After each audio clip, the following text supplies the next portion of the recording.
Bueno, arrancamos QR, bienvenidas, bienvenidos y por supuesto, frente al cierre de listas, hay una mirada que me parece todos y todas compartimos, que es una elección muy llamativa, muy original en algún punto y tiene que ver con varias cosas. Primero, por la fragmentación, todo un signo de la época, todo un signo del momento. Fragmentación que tiene que ver con representaciones muy segmentadas, pero también con una reconfiguración en el desafío de volver a representar, ¿no? En la crisis de representación política aparecen quienes se sienten con mucha autoestima como para poder animarse a una patriada como esta, a una candidatura en las legislativas. Después, por otra parte, también es interesante reconocer que es una elección que ganó mucho volumen porque se juegan otras cosas, porque en el resultado de esta elección hay quienes dicen se reconfigura todo lo que viene en el resto del año electoral.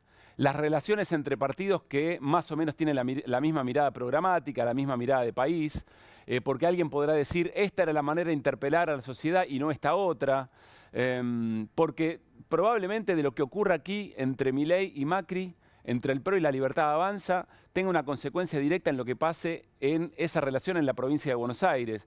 Y por ende entonces, cómo conjuga con la posibilidad de que el peronismo tenga más ventaja o no en ese distrito, que es el distrito de alguna manera más importante. Bueno, el resto de las provincias, todo esto se está jugando en una elección muy llamativa. Yo me imagino, está Manuel Zunino, vamos a charlar con él un ratito, muy difícil de trabajar para expertos de opinión pública, para las consultoras.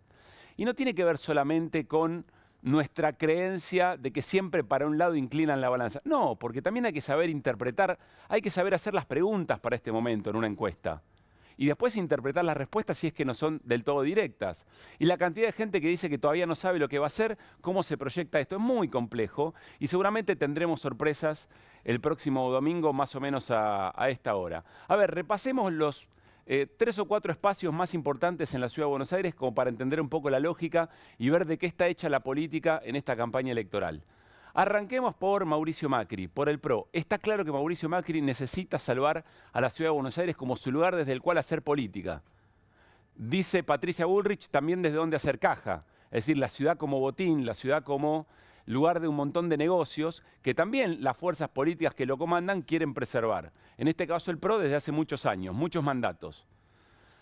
Allí aparece Silvia Los Penato, muy herida en algún punto por el pesimismo de Macri en las últimas jornadas, ¿no? Después de ficha limpia que atravesó estos últimos días de campaña, Mauricio Macri diciendo, si vamos divididos, si vamos de esta manera, seguro que gana Santoro. Podría ser una estrategia para darle más fuerza al voto útil, pero Silvia Los Penato decía, no, pará, che, yo me tengo confianza, pará que vamos a hacer, yo me tengo fe de que vamos a hacer una buena elección. Bueno, ahí está Mauricio Macri seguramente tratando de negociar con la ciudadanía cuánto tiene que inclinarse ante Milei. Y Milei con Adorni nacionalizando por completo, Milei es Adorni, Milei siendo el gran protagonista de la campaña del propio Adorni, tratando de copar la cancha de local, digamos, o jugando de visitante en la Ciudad de Buenos Aires del PRO, tratando de demostrar que la representación del centro a la derecha, o si quieren un poquito más del centro, la tiene Milei, es Violeta. Y desde ahí negociar todo lo que viene, por supuesto. Hay quien no duda de que esa negociación va a existir y va a ser satisfactoria y muchas manos se van a alzar en el mismo sentido en el Congreso que viene en los próximos 2 años. Con Adorni, con una cara de testimonial tremenda, ¿no? Adorni le cuesta mucho hablar de los temas de la ciudad, casi parece no tener ganas de hacer la campaña. En las últimas horas dijo, ojalá que durante mucho tiempo no vuelva a participar de una campaña. Y está la duda sobre qué es lo que va a hacer. Tampoco lo garantizó. Tampoco garantizó que vaya a asumir como legislador porteño. ¿Seguirá siendo vocero? Bueno, vamos a ver que es de Adorni, pero se manifiesta de alguna manera que muchas ganas no tiene de ser el gran protagonista y que el protagonista es Javier Milei. Aparece Horacio Rodríguez Larreta, que en las últimas horas pide perdón por haber traído a Jorge Macri al gobierno de la Ciudad de Buenos Aires. Es extraordinario eso, es hasta grotesco. En otros momentos de la política no habría lugar para una declaración de esas características, pero Horacio Rodríguez Larreta hay que reconocerle que le habla a los porteños y porteñas en los temas de la ciudad. ¿Por qué? Porque siente que hay todavía un vínculo respecto de la gestión. La ciudad, el estado de la ciudad hoy habla por sí misma. Por eso decíamos lo de Jorge Macri recién, ¿no? Cómo debe costar subirlo a ese escenario con los Penato y con el propio Mauricio Macri. Bueno, Horacio Rodríguez Larreta sabe eso y sale a caminar la ciudad para decirle a ciudadanos y ciudadanas, ¿se acuerdan que conmigo estaban un poco mejor? No lo recibieron bien en todos lados, pero se la juega y hay que ver cuánto vale eso eventualmente. Y aparece Ramiro Marra, por supuesto, a ver cuánto Marra y Larreta le hacen daño a la lista del PRO y a la lista de la Libertad Avanza. Y Santoro, que es muy interesante cómo en el último tramo de la campaña empieza, si bien él también hizo campaña siempre con temas de la ciudad, marcando la basura, marcando la situación del espacio público, los negocios, el modo en que se trata a las personas más vulneradas, a las personas que están pidiendo alguna moneda en los semáforos o los que están en situación de calle, marcando la crueldad. En las últimas horas dice, no es solamente crueldad, también hay algo de sadismo del PRO y la Libertad Avanza respecto de cómo tratan a esas personas.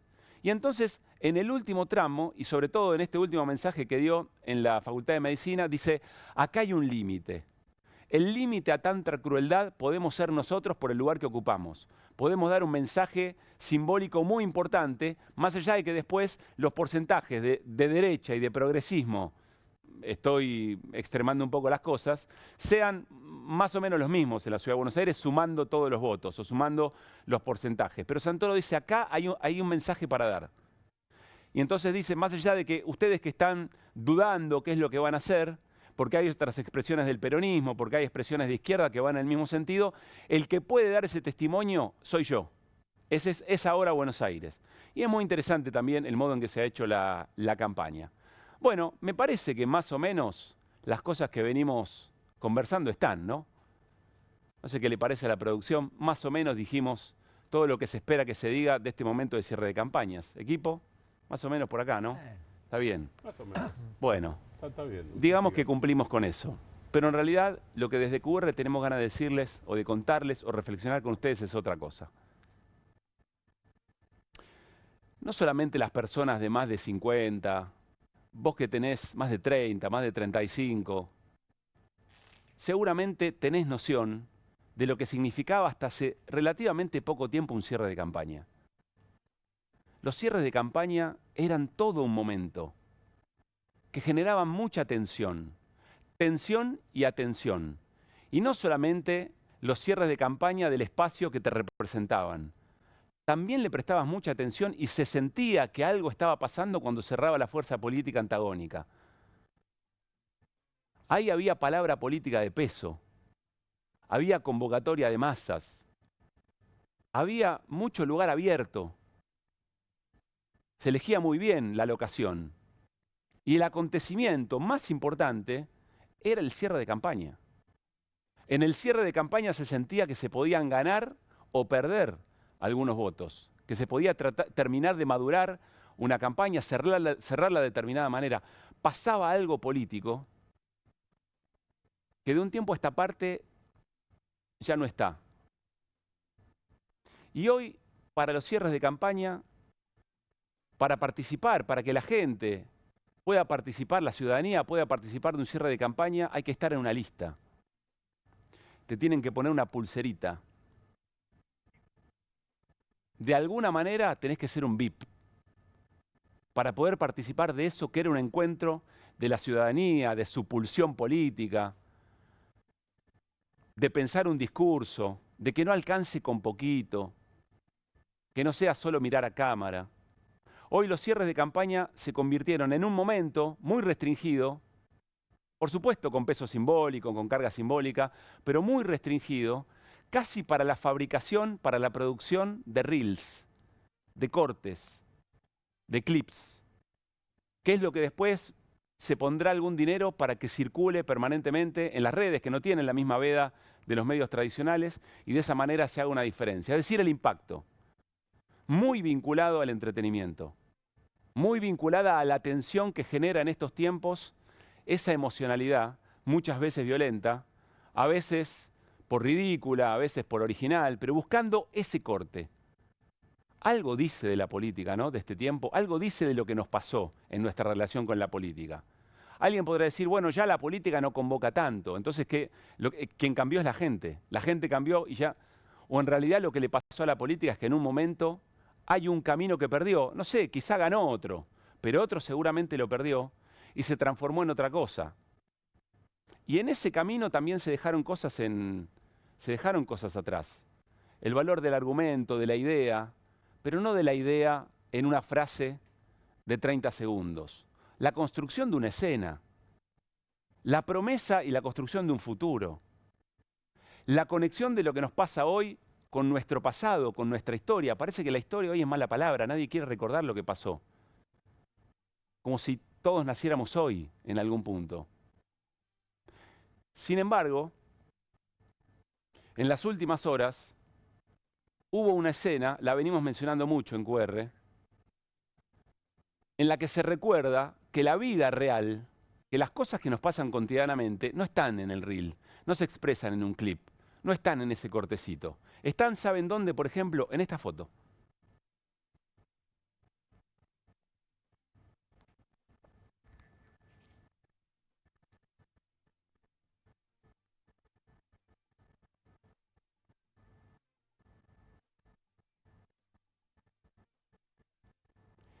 Es una foto que probablemente sea la foto del año.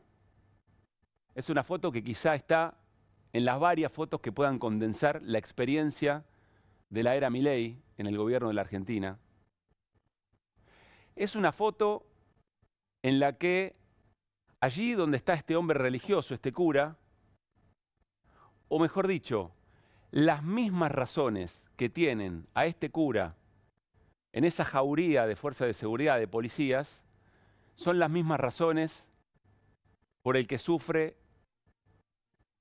el docente universitario, la médica del Garraham, los pacientes del Bonaparte, el productor de peras de Río Negro, el yerbatero de Misiones, el metalúrgico de Tierra del Fuego, jubilados y jubiladas, los trabajadores y trabajadoras del sector público, los comerciantes a los que no entra gente a comprar, al comerciante que tiene esa mirada de que se rompió el lomo, que invirtió todo lo que tiene, que se levanta día a día, le pasa exactamente lo mismo, o mejor dicho, las razones por las cuales le pasa lo que le pasa y está pensando en cerrar o cuánto más aguanta, es la misma razón, la misma política que lo dejó sin laburo al trabajador del Estado. Quizá eso es lo que nos está costando entramar. Quizá eso es lo que nos sale en el reel, en esta manera de la política de la pulsera. Y mírennos a nosotros mismos, hablando de una foto, que también es un producto casi para consumo de nuestro entretenimiento político cotidiano. Pero a este hombre lo fajaron de verdad. A este cura le pegaron de verdad. Como a tantos otros hombres y mujeres, jóvenes, en distintos puntos del país, en pequeñas manifestaciones en las cuales se sufren las consecuencias de la política de este gobierno, que parece bastante difícil no solamente comprender en lo que se han convertido ahora algunas maneras de hacer política, sino también en la clave para la reconstrucción de los antídotos contra esas políticas. Porque da la sensación que buena parte de la explicación de que nos sucedan las cosas que nos suceden, de estas políticas de la crueldad, como dice Santoro, hasta del sadismo, del disfrute, no solamente en el pesar económico del otro, también en la muerte del otro. En la muerte, recordemos las cosas que se han dicho en las últimas horas respecto del fallecimiento del Pepe Mujica. Hasta en la muerte del otro hay una celebración como manera de conectar de la política. Bueno, todo eso nos ha traído hasta acá. Es decir, en el momento en que la política eligió algunos caminos, bueno, también habilitó tantos otros. Esto es una foto y estamos hablando de una foto. Pero a este hombre lo fajaron de verdad. Como todos los miércoles, sin que más o menos pase nada a jubilados y jubiladas, con una naturalización espantosa. Los cierres de campaña hasta hace no tanto tiempo eran otra cosa. ¿Cuántos de ustedes vieron algunos de los cierres de campaña enteros que se dieron en este rato, entre ayer y hoy? Y algún tiempo atrás no paraban la actividad y decían, voy al cierre de campaña, voy a esa plaza, voy a ese club, voy a ese acto. O me voy a tomar mi tiempo porque quiero ver qué es lo que se dice y cómo se dice.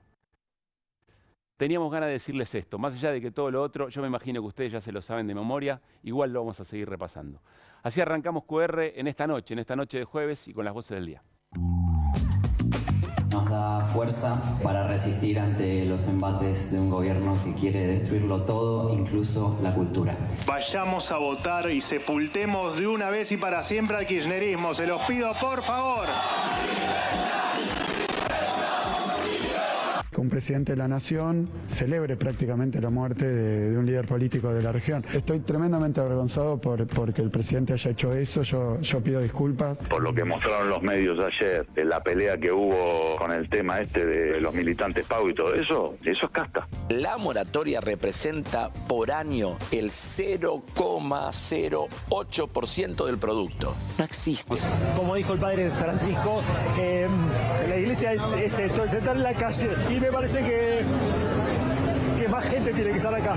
Comercio firmó una paritaria que establecía un acuerdo en abril por un 1,9%. Sale el dato de la inflación de 2,8%. El gobierno decidió no homologar, lo cual es una confesión de que el ancla es el salario. Con el argumento de que la gente va a poder acceder a un celular más barato, se destruyen 7.000 puestos de trabajo. Se pobla toda una provincia. Estados Unidos con Alaska, Brasil con Manaos, todos los países que tienen zonas inhóspitas tienen regímenes de promoción especiales. Argentina no inventó nada a ese respecto.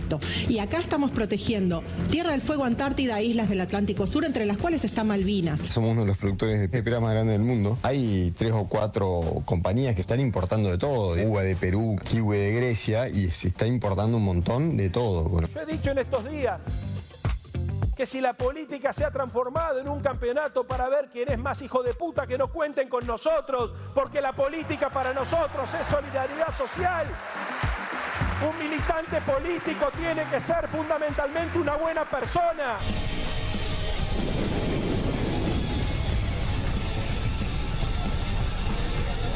Soy Manuel, uno de los nietos restituidos por las abuelas de Plaza de Mayo. Seguimos buscando a 300, seguimos buscando a los nietos de Oestergel. ¿Dónde están? Ayúdennos a encontrarlos.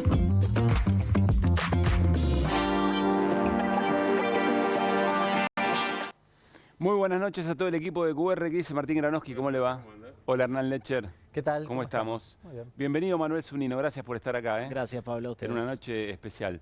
Bueno, quizás no tengan recuerdo puntual, Granowski, de ese cierre de campaña, pero los cierres de campaña eran otra cosa, hasta hace poco. No recuerdo de ninguno, no sé. Vos dijiste... Yo me acuerdo uno en Racing. ¿Eh? Me acuerdo uno en Racing. En Racing, está muy bien. Que te es el cierre del 17. Sí, creo de Cristina, gente común, o hablándole recordando a la ciudadanía. Había todo un momento, Sí. pero a esto me refiero. Voy a salir de la joda. Sí. Y gracias por mencionar a Racing porque eso es algo serio. Lo que hay nuevo, me parece, Diego, yo no sé si la política hace, ahí discrepo. El gobierno de ultraderecha hace, digo, por algo se eligió un gobierno de ultraderecha, eso está claro. Gobierna la ultraderecha. Nunca gobernó la ultraderecha en democracia. Gobernó la ultraderecha en dictadura. Ese es un primer dato.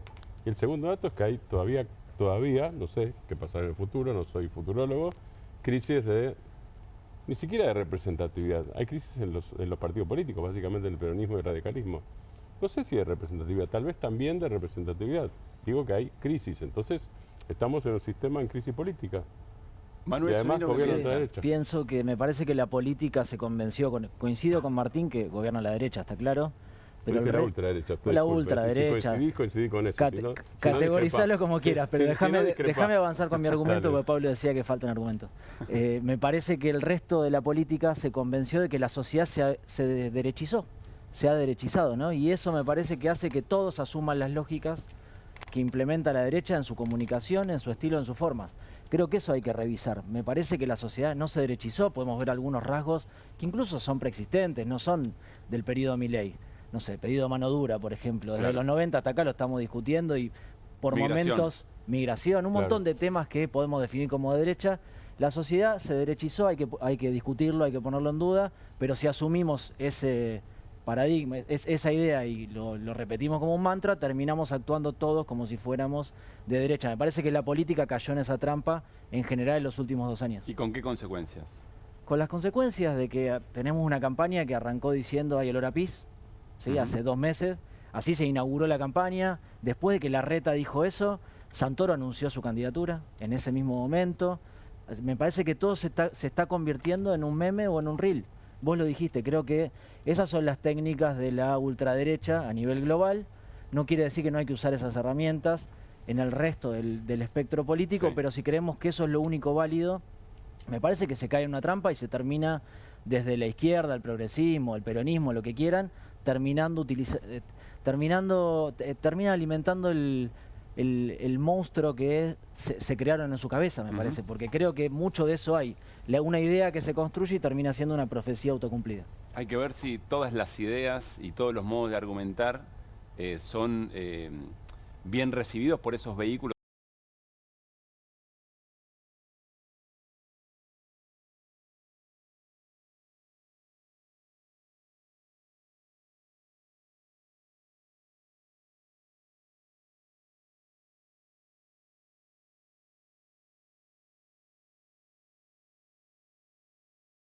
Izquierda, el peronismo.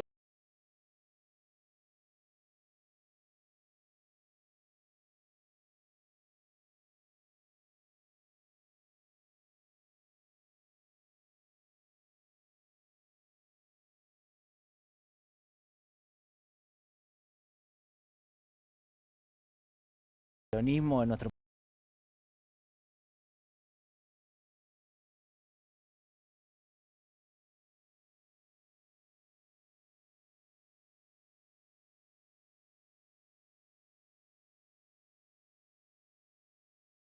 país tiene una historia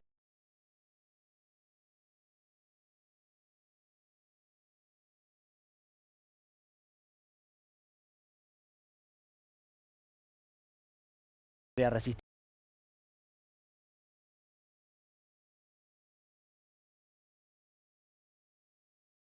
Ante esa dominación que imponen las derechas. Si ese juego se termina y se asume que el terreno de juego y la cancha tiene que ser como define la derecha y probablemente pierdas, tengas el árbitro en contra, la cancha inclinada y todas las condiciones adversas. Vamos a repasar. ¿Querés decir algo, Martín? Sí, que hay un tal Letcher Hernán, que definió el tema de Tierra del Fuego en un tuit. Que no es un meme, pero es un tuit. ¿Entendés Tierra del Fuego? Bueno, lo vamos a repasar. Pero es así. Sí, va a ser parte del programa y es muy interesante lo que tiene Hernán para decir sobre eso. Ya ayer lo habíamos conversado en algún punto. Vamos a recoger algunos momentos de estos cierres de campaña para tratar de entender con Hernán, con Martín y con Manuel, a ver cuáles son, en definitiva, cómo maduraron las estrategias para lo que el domingo va a tener su propio resultado. Arranquemos con Mauricio Macri, que está en una definición, casi en un salvataje del PRO. Miren. Que el PRO está unido, que el PRO está de pie otra vez.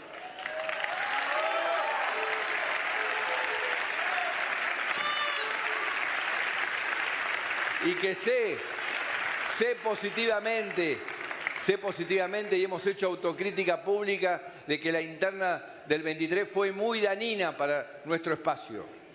Que los dos candidatos se dejaron corromper por el ego y la ambición desmedida. Pero los dos ya no están. Y con la ventaja ya se fueron.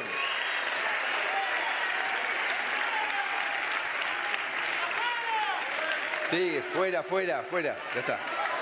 Mala energía, mala vibra, fuera.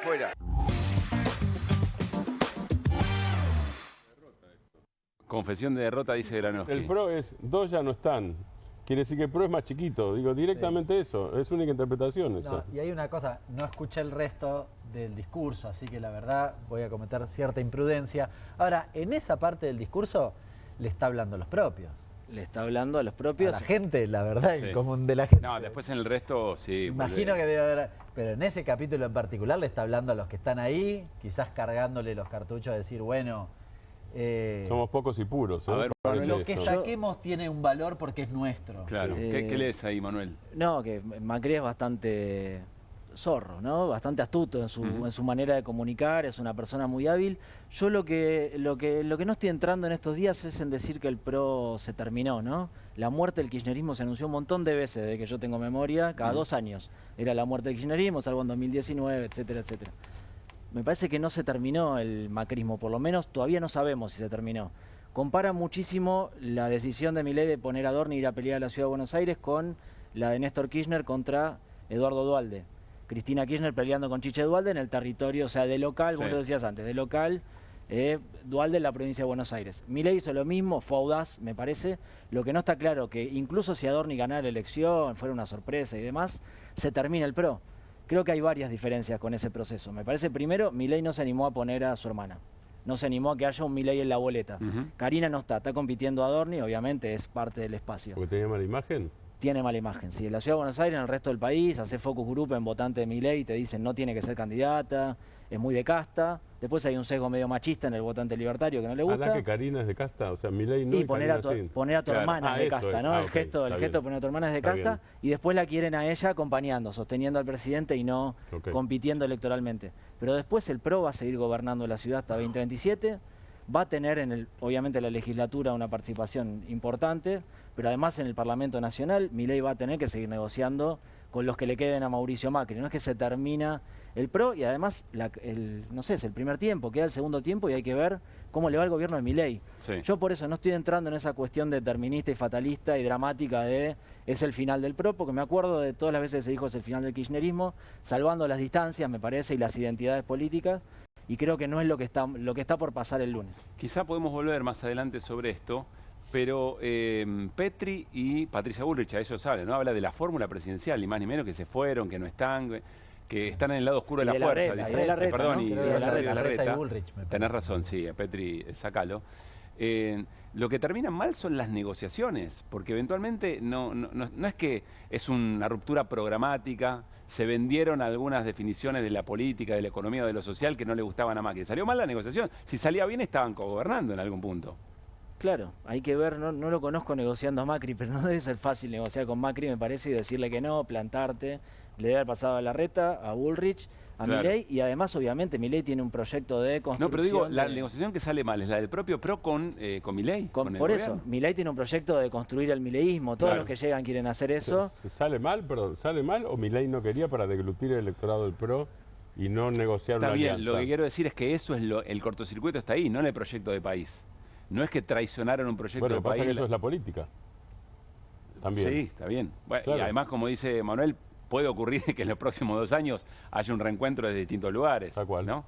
Ya vamos a seguir repasando momentos, pero queríamos aprovechar este tiempo para mostrarles un trabajo que hizo el diario La Nación, que hizo una suerte de resumen de 10 consultoras, entre ellas Proyección, la de Manu Zunino, que muestra una suerte, insisto, de promedio, y que en el promedio, ahora le quiero hacer alguna pregunta a Manuel sobre la eficacia de promediar quizá procedimientos distintos, pero 25.36 el promedio ponderado para Leandro Santoro, 20.45 para Manuel Adorni y La Libertad Avanza, 16.90, 89 para Los Penato, Horacio Rodríguez Larreta, 8.14, Ramiro Marra, 5.87 y quien último entraría es Vanina Biasi con 3.43. Es decir que en este promedio lo que está confirmado es ese orden.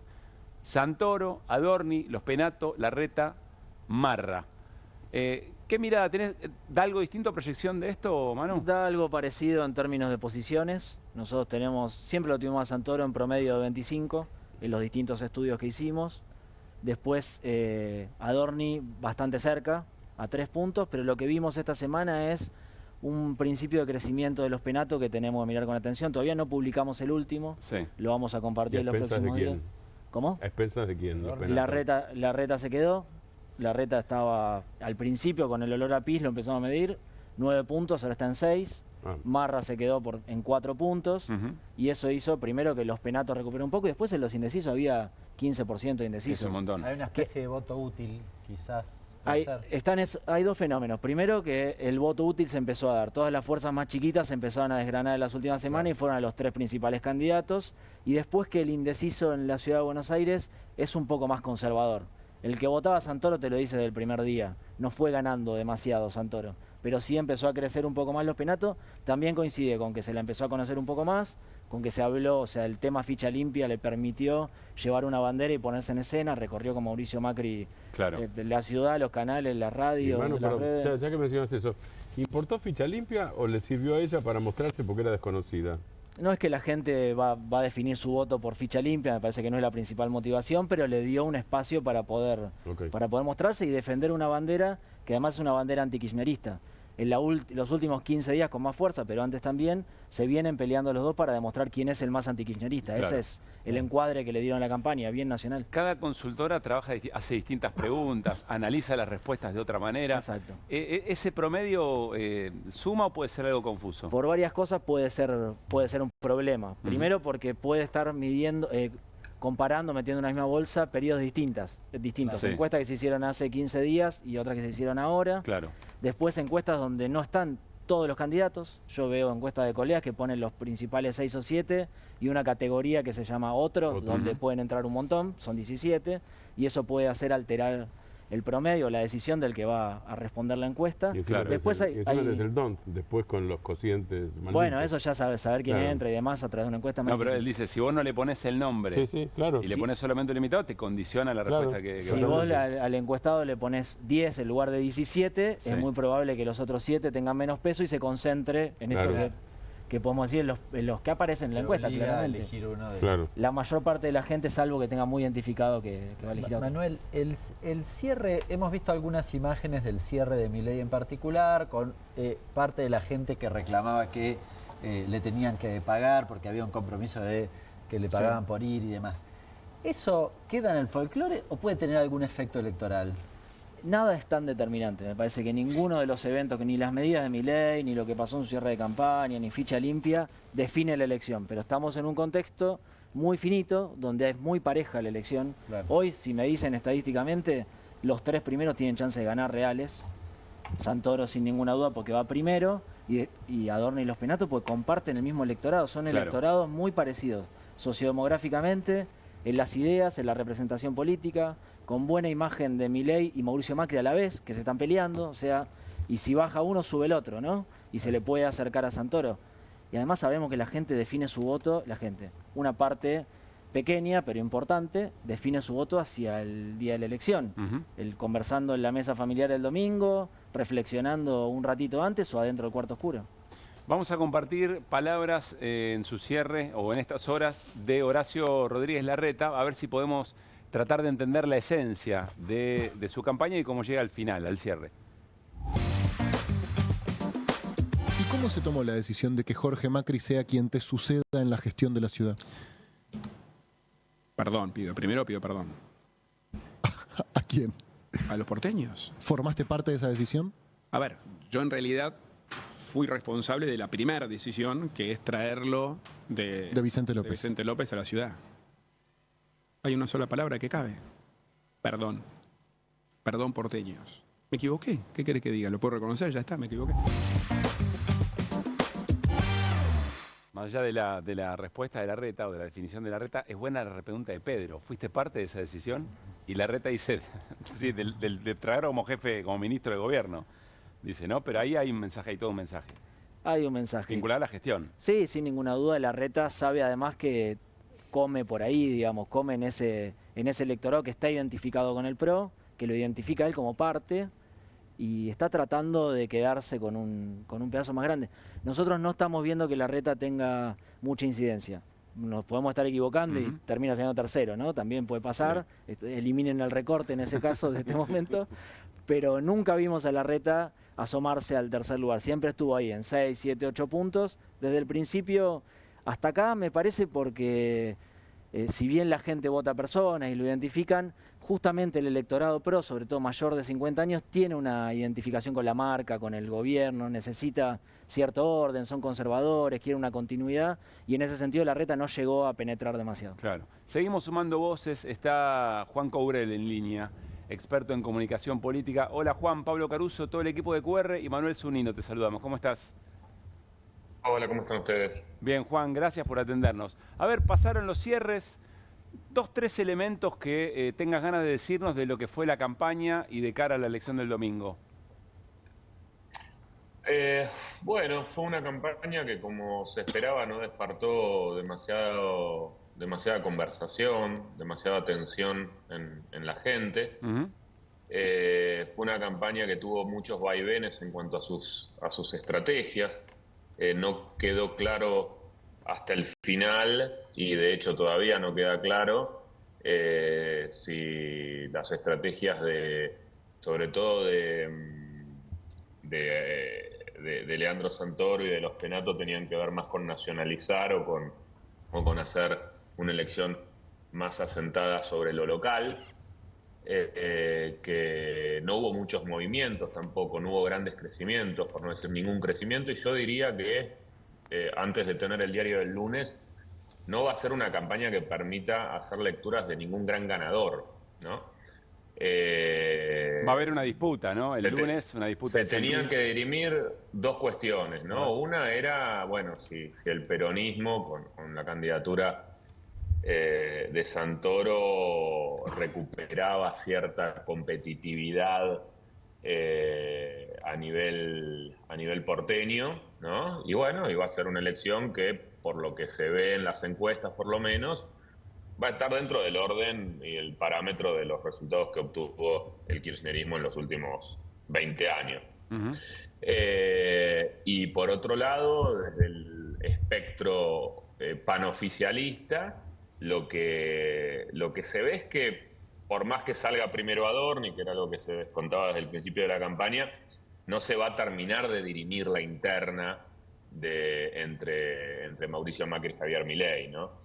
Creo que con los resultados que se están anticipando en las encuestas, el PRO se salva de su extinción y posterga, en todo caso, la decisión de qué hacer respecto del gobierno de Milei para otro momento, para otra ocasión.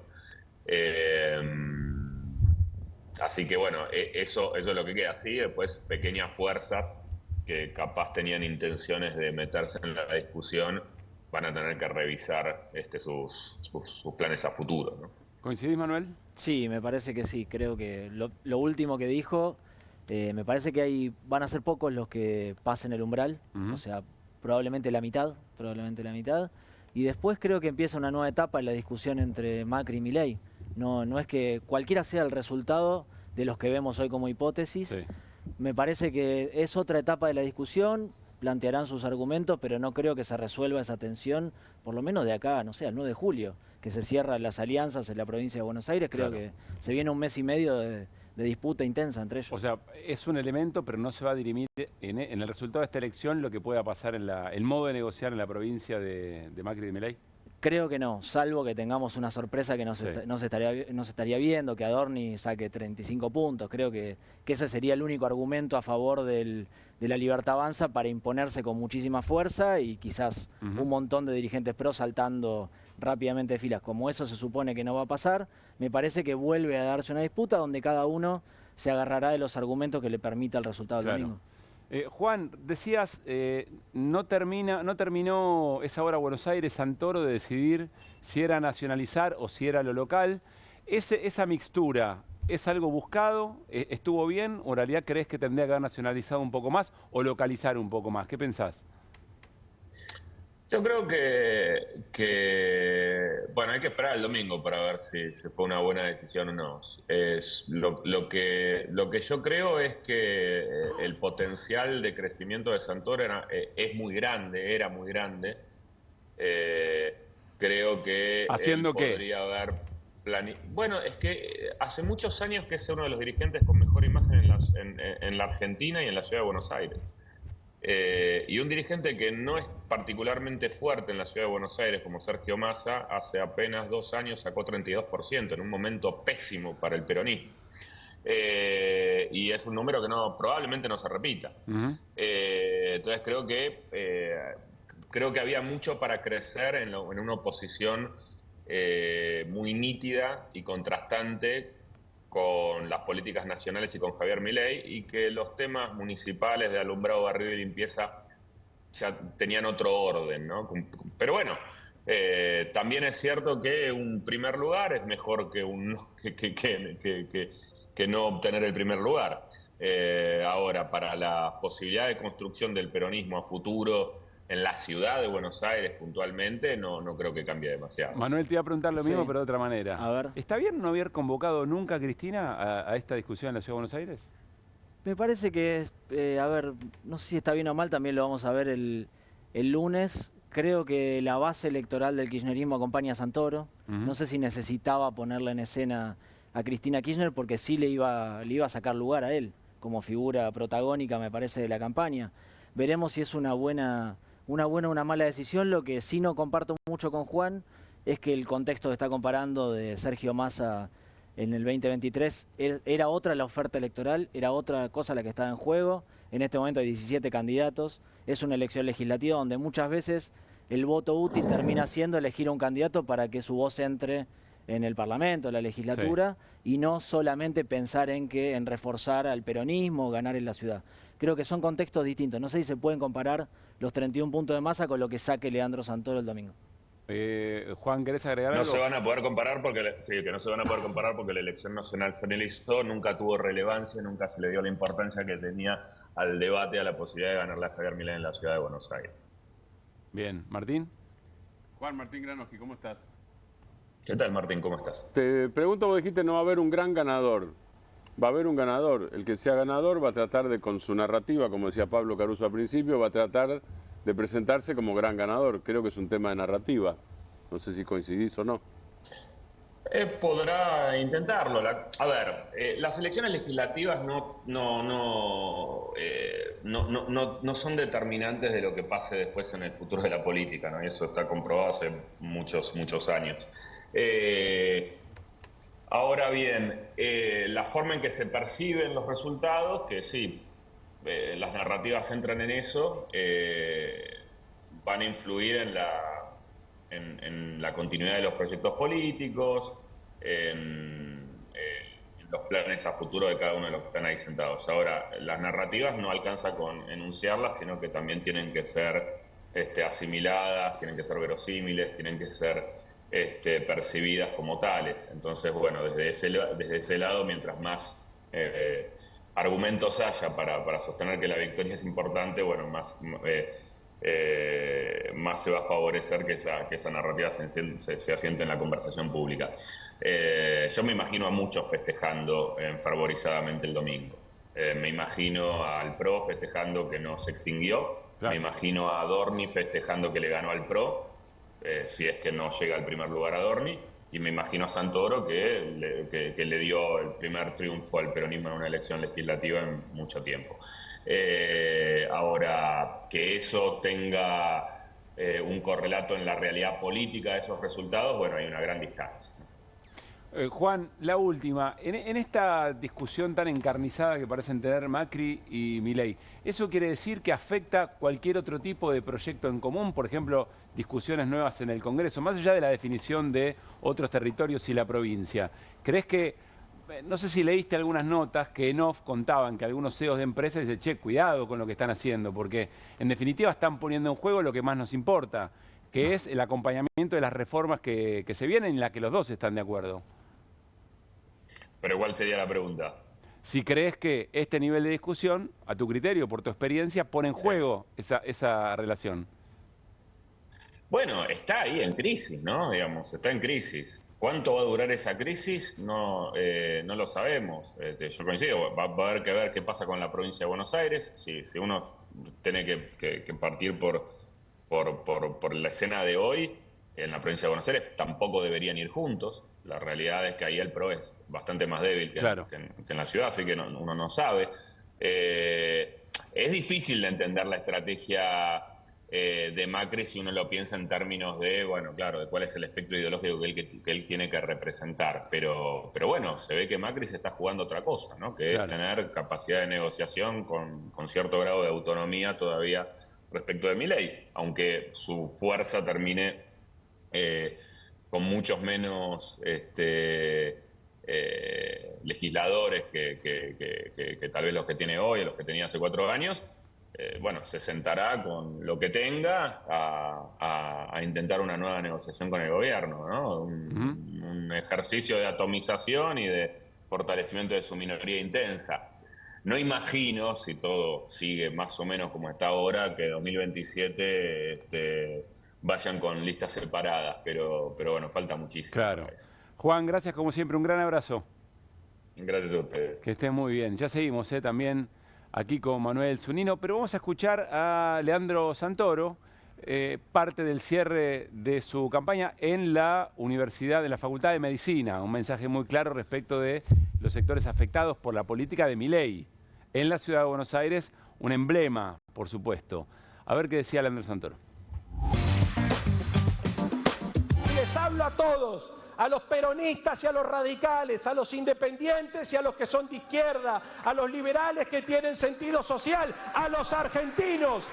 Es ahora el momento de luchar por lo que nos corresponde, es ahora el momento de levantar las banderas, es ahora el momento de gritar nuestras verdades, es ahora el momento de salir a ganar la ciudad de Buenos Aires. Bien, ahí poniéndose él como el límite de todo eso y un poco lo que vos decías. Si extrema ideológicamente, quizás pierde la amplitud que estaba buscando. Probablemente, hay que ver si consigue después tener esa amplitud en términos de caudal electoral, de votos. Es una discusión también, me parece que Santoro está construyendo hacia adelante, no solamente está pensando en esta elección. Y si convenía nacionalizar o municipalizar, es una pregunta que vamos a saber el domingo, Sí. la respuesta. Acá también está buscando voto útil. También se pone como voto útil, en este, por lo menos en este tramo. Bueno, ahí me parece que Santoro hizo las dos cosas. Municipalizó en la medida Sí. que pudo, nacionalizó porque también la discusión se volvió muy nacional y si no quedaba completamente afuera. A mí, desde un punto de vista hasta ético, creo que faltó muchísima municipalización de la campaña. Los porteños también. ¿Por qué ético? Y porque los porteños merecen que se hable en una elección legislativa de cuestiones locales. Porque en todo caso la gran política nacional está definiendo su fuerza, cuánto vale cada uno, en un terreno que no tiene nada que ver con eso. Me parece que eso tampoco lo estamos discutiendo y tendría sentido que los porteños reciban de su dirigencia política mensajes que tengan que ver con su vida cotidiana, porque van a ir a la legislatura y van a ser legisladores. Sí, algunos lo hicieron, porque, a ver, Vanina Biasi, Santoro también en un momento, Larreta también habló mucho de gestión, ¿no? Hizo solo eso, pero me parece que fueron la minoría y si uno piensa en términos de los últimos 2 meses, la discusión sobre la campaña, los encuadres sobre la campaña fueron mucho más nacionales y además las intenciones de todos son mucho más nacionales. O incluida la de Larreta, que quiere ser jefe de gobierno, pero se está presentando legislador. Lo que pasa es que lo que cambia, mano, a mí me parece, es la presencia de Adorni, y la campaña de Adorni es Milei, por otra parte. Eso sin ninguna Eso duda. cambia el escenario general, digo, desde no el el de primer Adorni solo, momento creo. nacionalizó. Claro. Quizás Y es Adorni. si hubiesen decidido los Penato y Santoro municipalizar y polarizar entre ellos, lo hubiesen dejado un poco afuera de la discusión. ¿Se acuerdan de Bullrich en 2023? Que no podía entrar ni siquiera en la conversación porque Milei y Massa se peleaban y ella gritando Milei, Massa. Bueno, probablemente le hubiese pasado eso a Adorni, hubiese quedado solo hablando de lo nacional, no lo sé.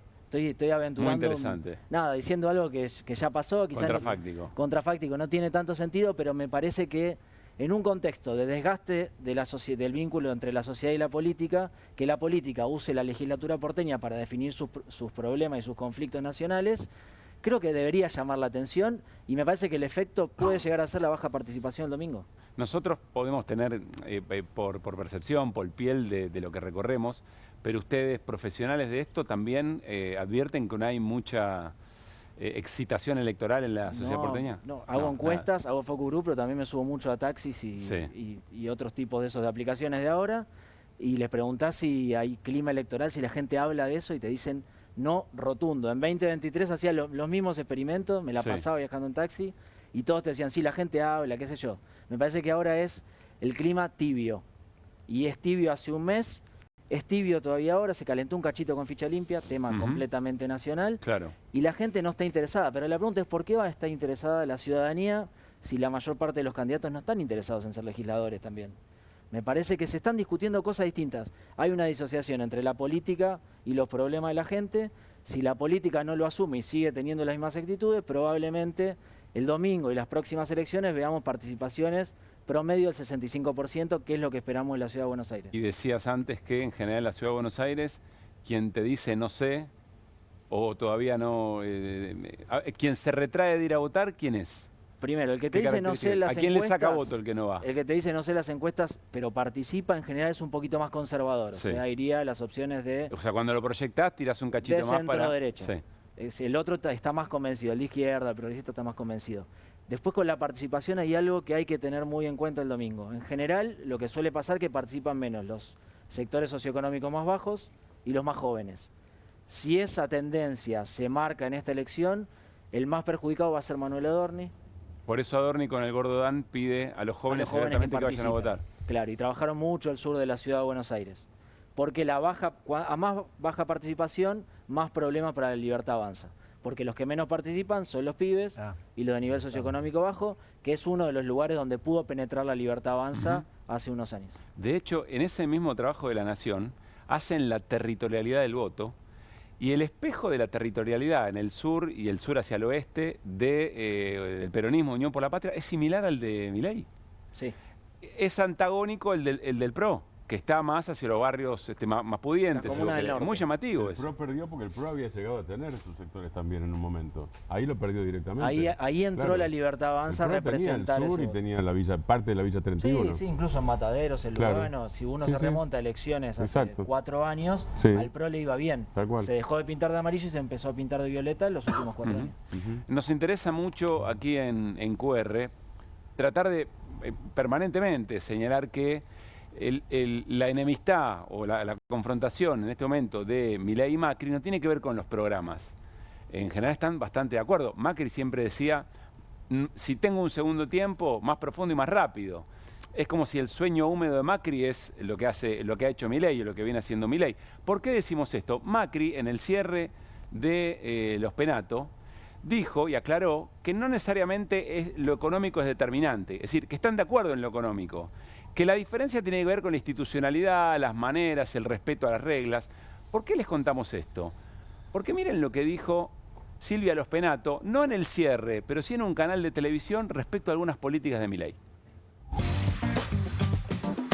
Si hicieran lo mismo que hicieron en el gobierno nacional sabemos muy bien por dónde pasó la motosierra, ¿no? Pasó por jubilados, pasó por obra pública. Bueno, esto amerita, perdónenme, pero un bar en QR. Queremos tirarle el bar a Silvia Los Penato.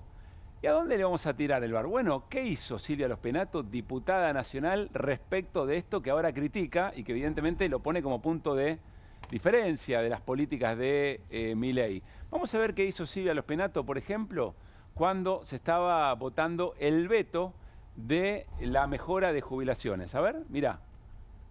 Silvia Los Penato, negativo. ¿Qué quiere decir negativo en este contexto? Es decir, se negaba el rechazo al veto, se negaba a voltear el veto. Es decir, quien negaba rechazo al veto lo que hacía era sostener el veto. Bueno, muy llamativo. Insisto que no es lo que dijo Macri hoy. Pero bueno, veremos después qué ocurre. Por eso yo la pregunta, se la voy a trasladar a Manuel.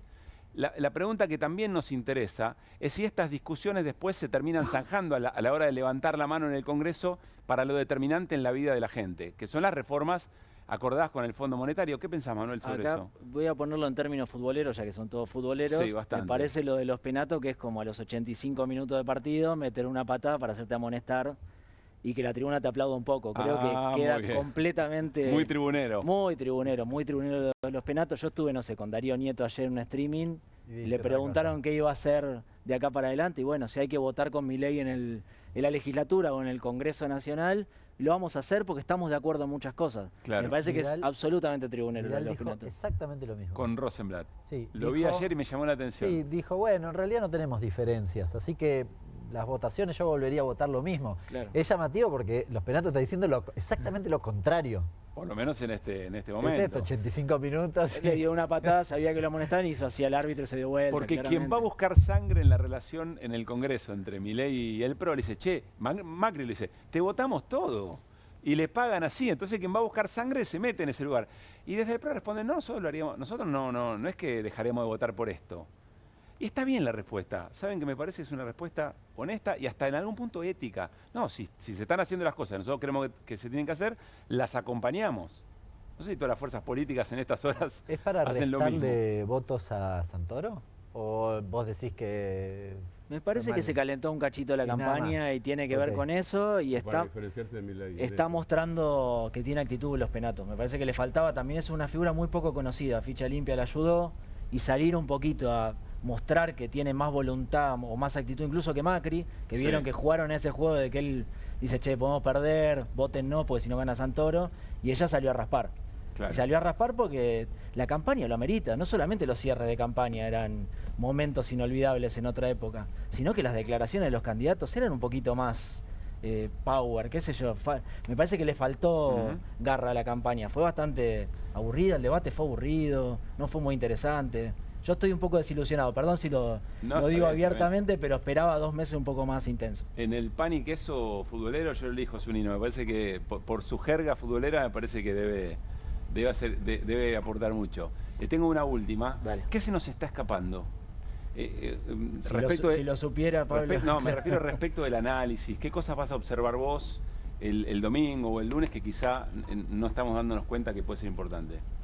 A ver, no sé si voy a observar algo distinto a lo que vamos a observar todos. Creo que lo que voy a observar es la narrativa, como decía Martín hace un rato. Del lunes. Del lunes, sí, del diario del lunes. A ver qué dice Mauricio Macri, qué dice Javier Milei, qué dice Leandro Santoro y si quieren también Larreta. Sí. O alguna sorpresa que aparezca en el medio, a ver cómo se interpreta. Pero me parece que el domingo es una excusa para seguir discutiendo política nacional, nada más. Manuel, muchas gracias por haber venido. A ustedes. Bueno, nos vamos a ir a una tanda. Tenemos un segmento llamado Más casta no se puede. Lo vamos a presentar en el próximo bloque.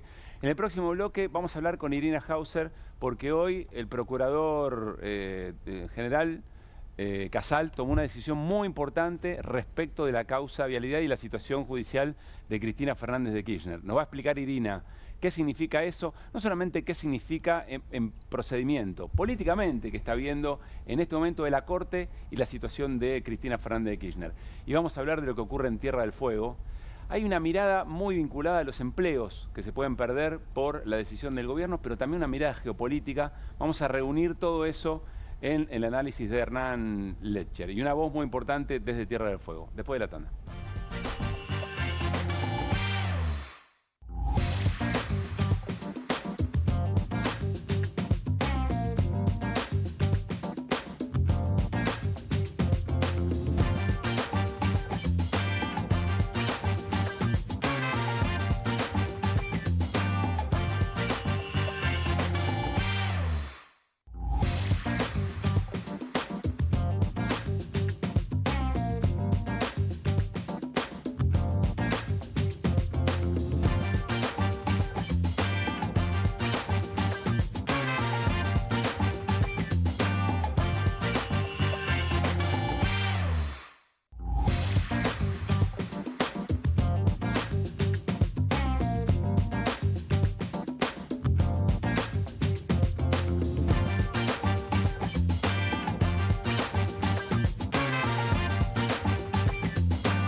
Polenta, deliciosa, práctica, tuneable.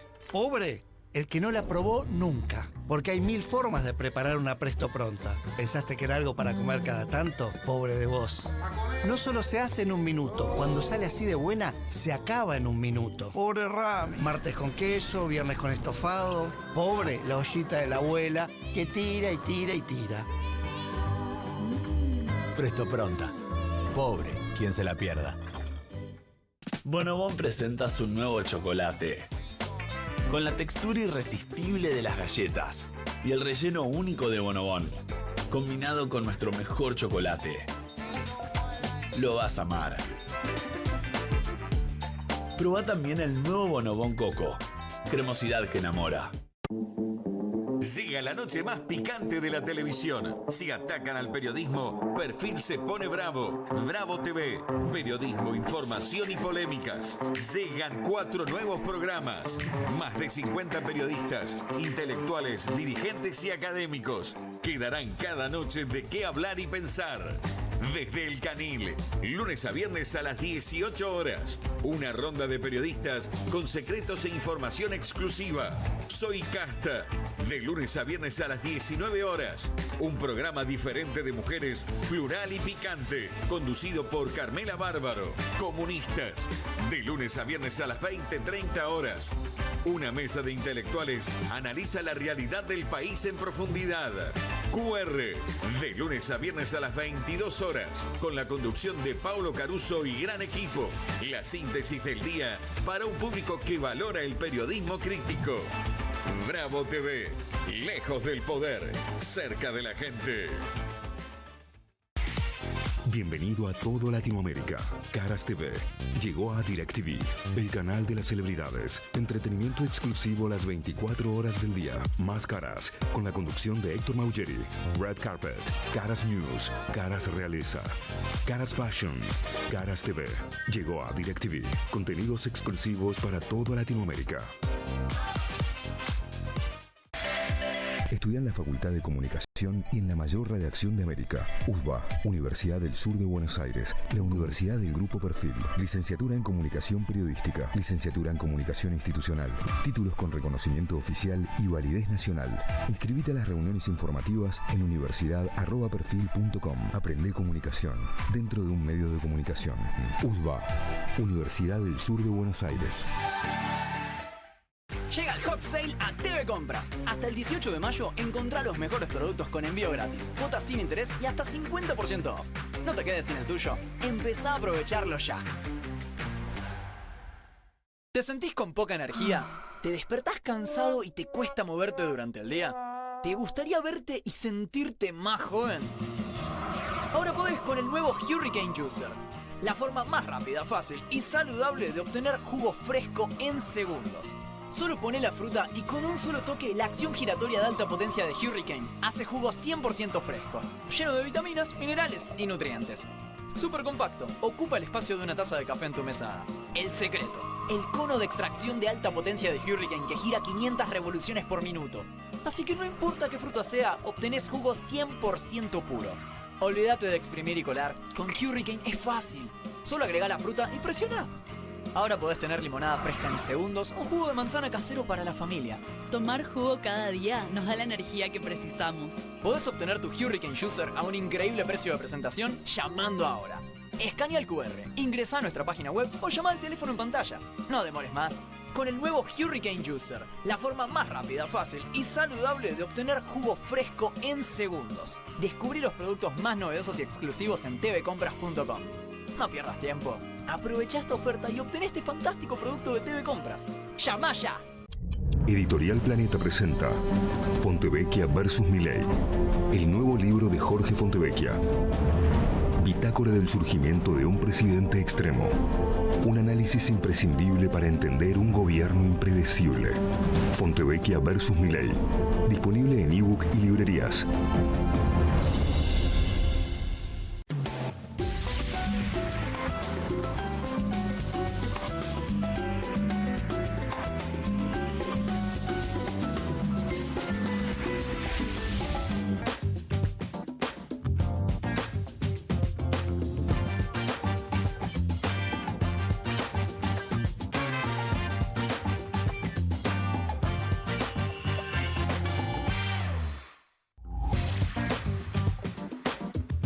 Muy bien, seguimos en QR, noche de jueves tormentosa en Buenos Aires y alrededores, y de hecho parece que la lluvia llegó para quedarse. ¿Vendrá el invierno alguna vez? Es un otoño bastante cálido, por lo menos en este rincón del mundo. Está nuestra compañera Irina Hauser, que hay que decirle, ¿no?, y felicitarla, desfilando por cuanto canal aparezca con el tema y la primicia de las fotos de la familia de Novelli vaciando cajas de seguridad. ¿Qué haces, Siri? ¿Cómo te va?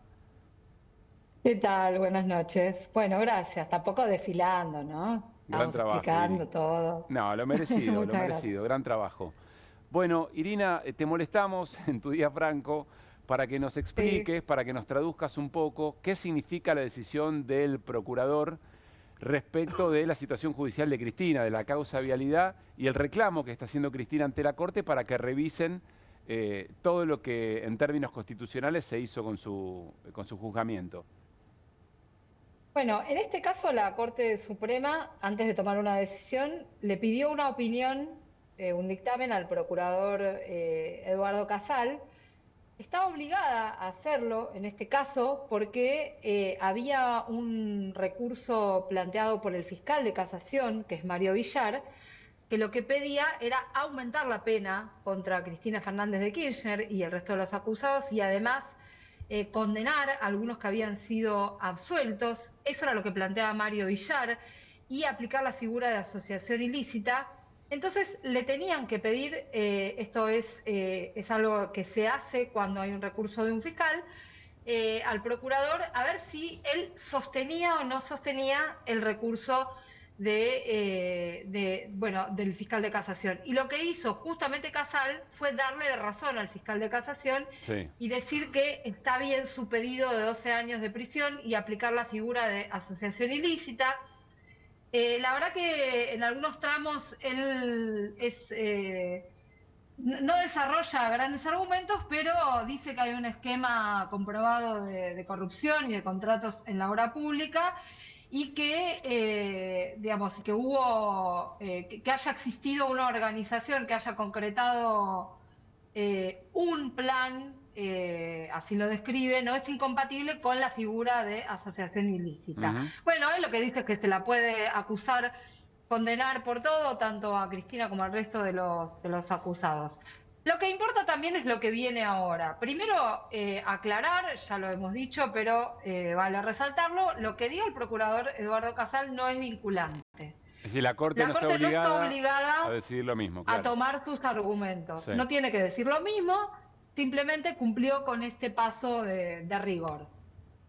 Yo no quiero dejar de decir que es muy llamativa la fecha que eligió Casal para presentar este dictamen, que lo puede presentar en cualquier momento. ¿Por qué? Y porque hay elecciones el domingo. Me parece que es bastante evidente. Sacar un dictamen muy fuerte, digamos, contra la figura de Cristina Fernández de Kirchner, cuando además, más allá de que Casal, uno no puede decir que esté alineado políticamente con el oficialismo ni cerca, pero las campañas tanto de los libertarios como del macrismo han sido contra el kirchnerismo. Entonces, creo que la lectura no es muy complicada. Bien. Digo, no cambiaba nada si presentaba este dictamen la semana que viene o la otra, porque Entiendo. no tenía plazo. Vuelvo un segundo a lo Entonces, que estaba diciendo. bueno. A ver, te lo transformo en pregunta. A partir de este momento, ¿la Corte ya podría tomar una decisión, no sé, mañana, el lunes, respecto de la situación de Cristina? No. ¿Por qué? Porque está recusado Ricardo Lorenzetti. Está recusado por la propia Cristina, que considera que él anticipó una opinión a partir de manifestaciones públicas que hizo y algunas otras off the record que hemos contado en el programa, dando a entender que había que acelerar una decisión y dando a entender también que su posición es la de rechazar su recurso y sostener la condena, por lo menos la condena de casación, que fue a 6 años de prisión. Entonces la Corte tiene que resolver si acepta la recusación de Lorenzetti o no, la recusación contra Lorenzetti o no la acepta. Sí. Antes que eso también tiene que decir otra cosa, porque Cristina la semana pasada hizo un planteo diciendo Lorenzetti no puede opinar sobre su propia recusación. Bueno, todo esto tiene que resolver la Corte antes de tomar una decisión. ¿Lo puede hacer en el mismo momento? ¿El mismo día? Lo puede hacer en el mismo momento, lo puede hacer el mismo día. ¿Qué importa acá los tiempos electorales? Obviamente, porque si se confirma una condena contra la expresidenta, ya sea por, si es por el monto de... Si le rechazan el recurso extraordinario, tanto al fiscal Villar como a Cristina, se confirma la sentencia de casación a 6 años de prisión e inhabilitación perpetua. Si se decide tomar nota de lo que dijo Casal o bien de lo que plantea Cristina, que es que hay violaciones constitucionales, que las hubo durante todo el proceso, eso significa que va a haber una revisión de fondo de la sentencia y eso va a llevar mucho más tiempo. Bien. Si Cristina se postula para un cargo a diputada provincial, las listas cierran el 19 de julio. Si se postula para diputada nacional, cierra el 17 de agosto. Ella, en caso de ser electa, cosa que es muy probable, en caso de postularse, adquiriría inmunidad al momento de ser elegida, ¿no? Sí. Entonces, ahora la pregunta es, ¿y la Corte se va a lanzar primero, a obturar la candidatura, segundo, a obturar que asuman un cargo, ¿no? Si llega a ser elegida. Claro. Es difícil, es difícil. Yo no, o sea, tampoco voy a hacer futurismo, porque la Corte está muy rara, todos lo sabemos, pero es una situación bastante delicada. Y hubo una señal esta semana en otra causa, en una causa contra Lázaro Báez, conocida como la ruta del dinero, donde pasó algo que no se esperaba, que es que es una causa que está en la Corte desde el año 2023. Carlos Rosenkrantz dijo, a ver, momento, yo sobre este tema quiero analizar la cuestión de fondo, porque acá se está planteando si se aplica o no se... Las defensas están planteando si hay que aplicar la ley penal más benigna. Sí, aceptó revisar. Entonces, él está diciendo, acepta revisar. Entonces, ¿para eso qué pasa? Tienen que llamar con jueces. Esa es otra posibilidad que se va a dar, que se puede llegar a dar incluso por la recusación a Lorenzetti. O sea, pueden llegar a tener que llamar con jueces, ya sea que uno de los jueces, porque recordemos que son 3, ¿no? Claro. Entonces, si uno está en una posición distinta, van a tener que llamar con jueces y completar el tribunal. Eso es importante, no es que tienen que salir 2-1, los 3 tienen que tener una misma posición, porque la mayoría de una corte de 5 son 3. Exactamente. Entonces, ¿qué te quiero decir con esto? No está todo dado y todo servido para que la Corte falle pasado mañana. Hay posiciones disímiles adentro, hay una pelea feroz entre Carlos Rosenkrantz, Horacio Rosati, que bueno, forman una especie de grupo en la cúpula de la Corte, y Ricardo Lorenzetti. Esa relación está tensa permanentemente. Lorenzetti está haciendo mucho esfuerzo por apurar que salga esta sentencia, y la verdad es que la Corte también te juega, ¿no? Ya perdió bastante prestigio con algunas cosas que hizo este año cuando le tomó juramento a García Mansilla, ¿no? Parece que pasó hace un siglo, pero pasó este año. Iri, Martín tiene pregunta, Martín. Dale. Buenas noches, Irina Hauser. Mucho gusto, Martín Granowski. Buenas noches, Martín Granowski. Asociación ilícita es como una banda. Vamos a ponerlo en términos sencillos y vos corregime en todo caso. Sí. Bien. Sí. Ahora, yo encuentro algo que me suena disparatado, y vos hablaste seguro con más juristas que yo. A mí me suena disparatado sin ser abogado, y jurista menos, por supuesto. ¿Qué es? Es una banda votada. Digo, esto es un disparate, porque resulta que esa supuesta banda gobernó el Estado. Entonces, es una banda formada para cometer delitos, y uno de los delitos es ser votada. Quiero entender algo de lo que pregunta Martín. Es decir, para que sea asociación ilícita o sea una banda, la razón por la cual se juntan tiene que ser... Es para cometer delitos, exactamente. Buena pregunta, entonces. Más allá de los delitos en sí mismos, inclusive.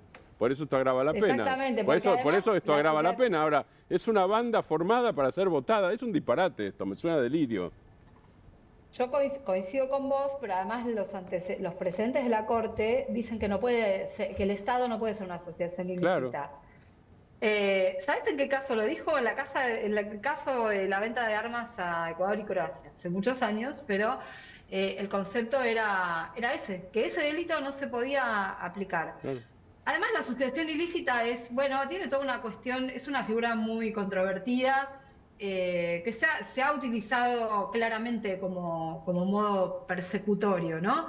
Pero en el caso de tratarse de funcionarios del gobierno nacional, plantea este grotesco que vos traes, y que además la propia jurisprudencia, como te digo, ha cuestionado.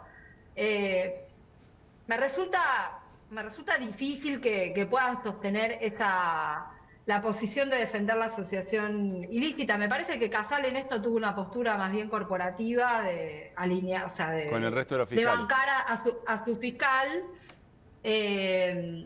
porque mucho argumento tampoco es que desarrolla. De todas maneras, insisto, la Corte puede resolver con un recurso muy sencillo, sin fundamentar nada, que rechaza los recursos de los acusados, y dejar firme de esa manera la condena a 6 años de prisión e inhabilitación perpetua.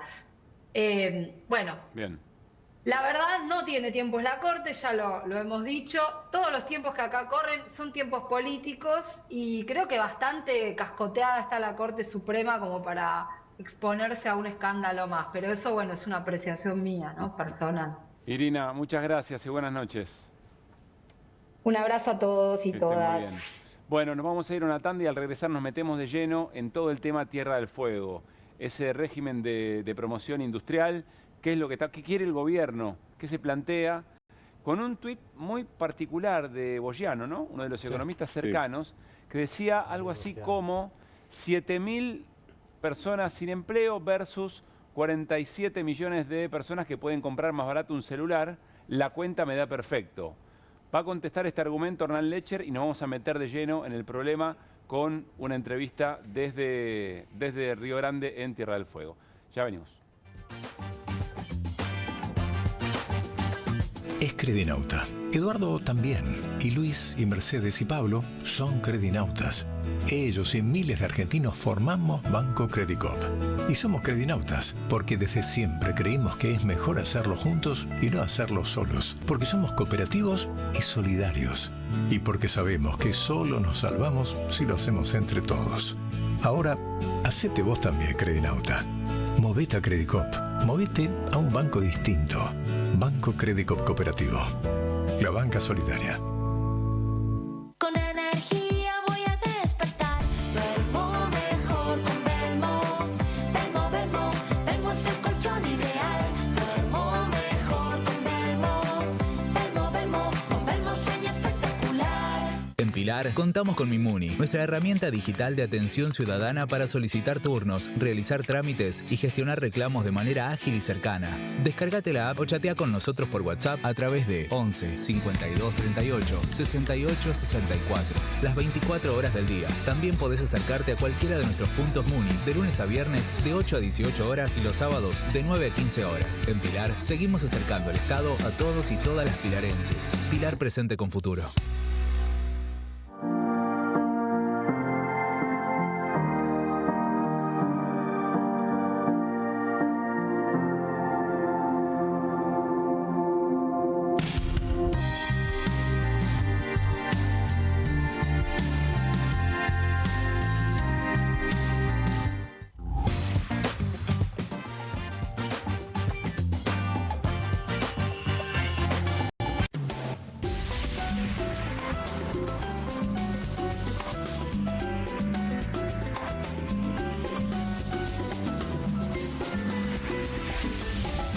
Bonobón presenta su nuevo chocolate. Con la textura irresistible de las galletas y el relleno único de Bonobón, combinado con nuestro mejor chocolate. Lo vas a amar. Probá también el nuevo Bonobón Coco. Cremosidad que enamora.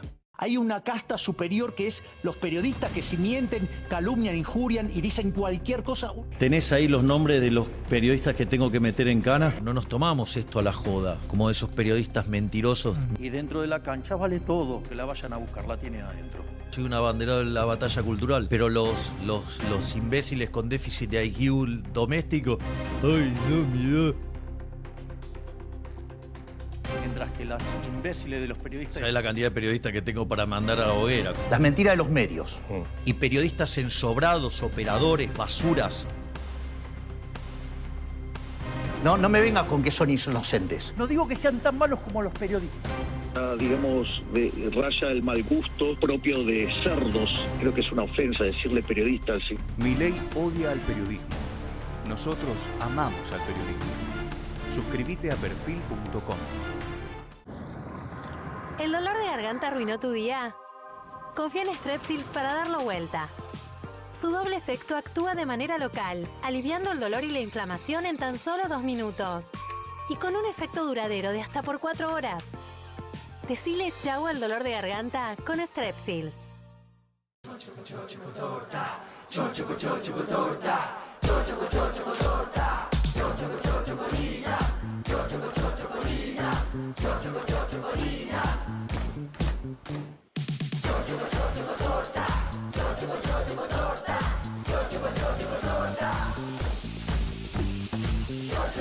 Chocolinas cumple 50 años. Sigamos festejando juntos. Siga la noche más picante de la televisión. Si atacan al periodismo, Perfil se pone bravo. Bravo TV. Periodismo, información y polémicas. Llegan 4 nuevos programas. Más de 50 periodistas, intelectuales, dirigentes y académicos que darán cada noche de qué hablar y pensar. desde El Canil, lunes a viernes a las 18 horas. Una ronda de periodistas con secretos e información exclusiva. Soy Casta, de lunes a viernes a las 19 horas. Un programa diferente de mujeres, plural y picante, conducido por Carmela Bárbaro. Comunistas, de lunes a viernes a las 20:30 horas. Una mesa de intelectuales analiza la realidad del país en profundidad. QR, de lunes a viernes a las 22 horas, con la conducción de Paulo Caruso y gran equipo. La síntesis del día para un público que valora el periodismo crítico. Bravo TV, lejos del poder, cerca de la gente. Bienvenido a todo Latinoamérica. Caras TV llegó a DirecTV, el canal de las celebridades. Entretenimiento exclusivo las 24 horas del día. Más Caras, con la conducción de Héctor Maugeri. Red Carpet, Caras News, Caras Realeza, Caras Fashion, Caras TV. Llegó a DirecTV. Contenidos exclusivos para toda Latinoamérica. Estudia en la Facultad de Comunicación y en la mayor redacción de América. USBA, Universidad del Sur de Buenos Aires, la Universidad del Grupo Perfil. Licenciatura en Comunicación Periodística, Licenciatura en Comunicación Institucional. Títulos con reconocimiento oficial y validez nacional. Inscribite a las reuniones informativas en universidad@perfil.com. Aprende comunicación dentro de un medio de comunicación. USBA, Universidad del Sur de Buenos Aires. No te compartas los datos del celu. ¿Salís? Conectate al ahorro. Con Telecentro Wi-Fi prepago podés tener el giga más barato para usar internet fuera de tu casa. Conseguilo en Mercado Pago y disfrutá 10 gigas desde 629 pesos. Telecentro, conectando con vos. Tiene las nuevas Mogul Jelly Beans. Ah, vos querés las nuevas Mogul. Jelly Beans. Sí, las... Jelly Beans. Esas. Míralas. Obviously. Nuevas Mogul Jelly Beans. Pedilas como quieras, pero probalas. Editorial Planeta presenta Fontevecchia vs. Milei, el nuevo libro de Jorge Fontevecchia. Bitácora del surgimiento de un presidente extremo. Un análisis imprescindible para entender un gobierno impredecible. Fontevecchia vs. Milei. Disponible en ebook y librerías.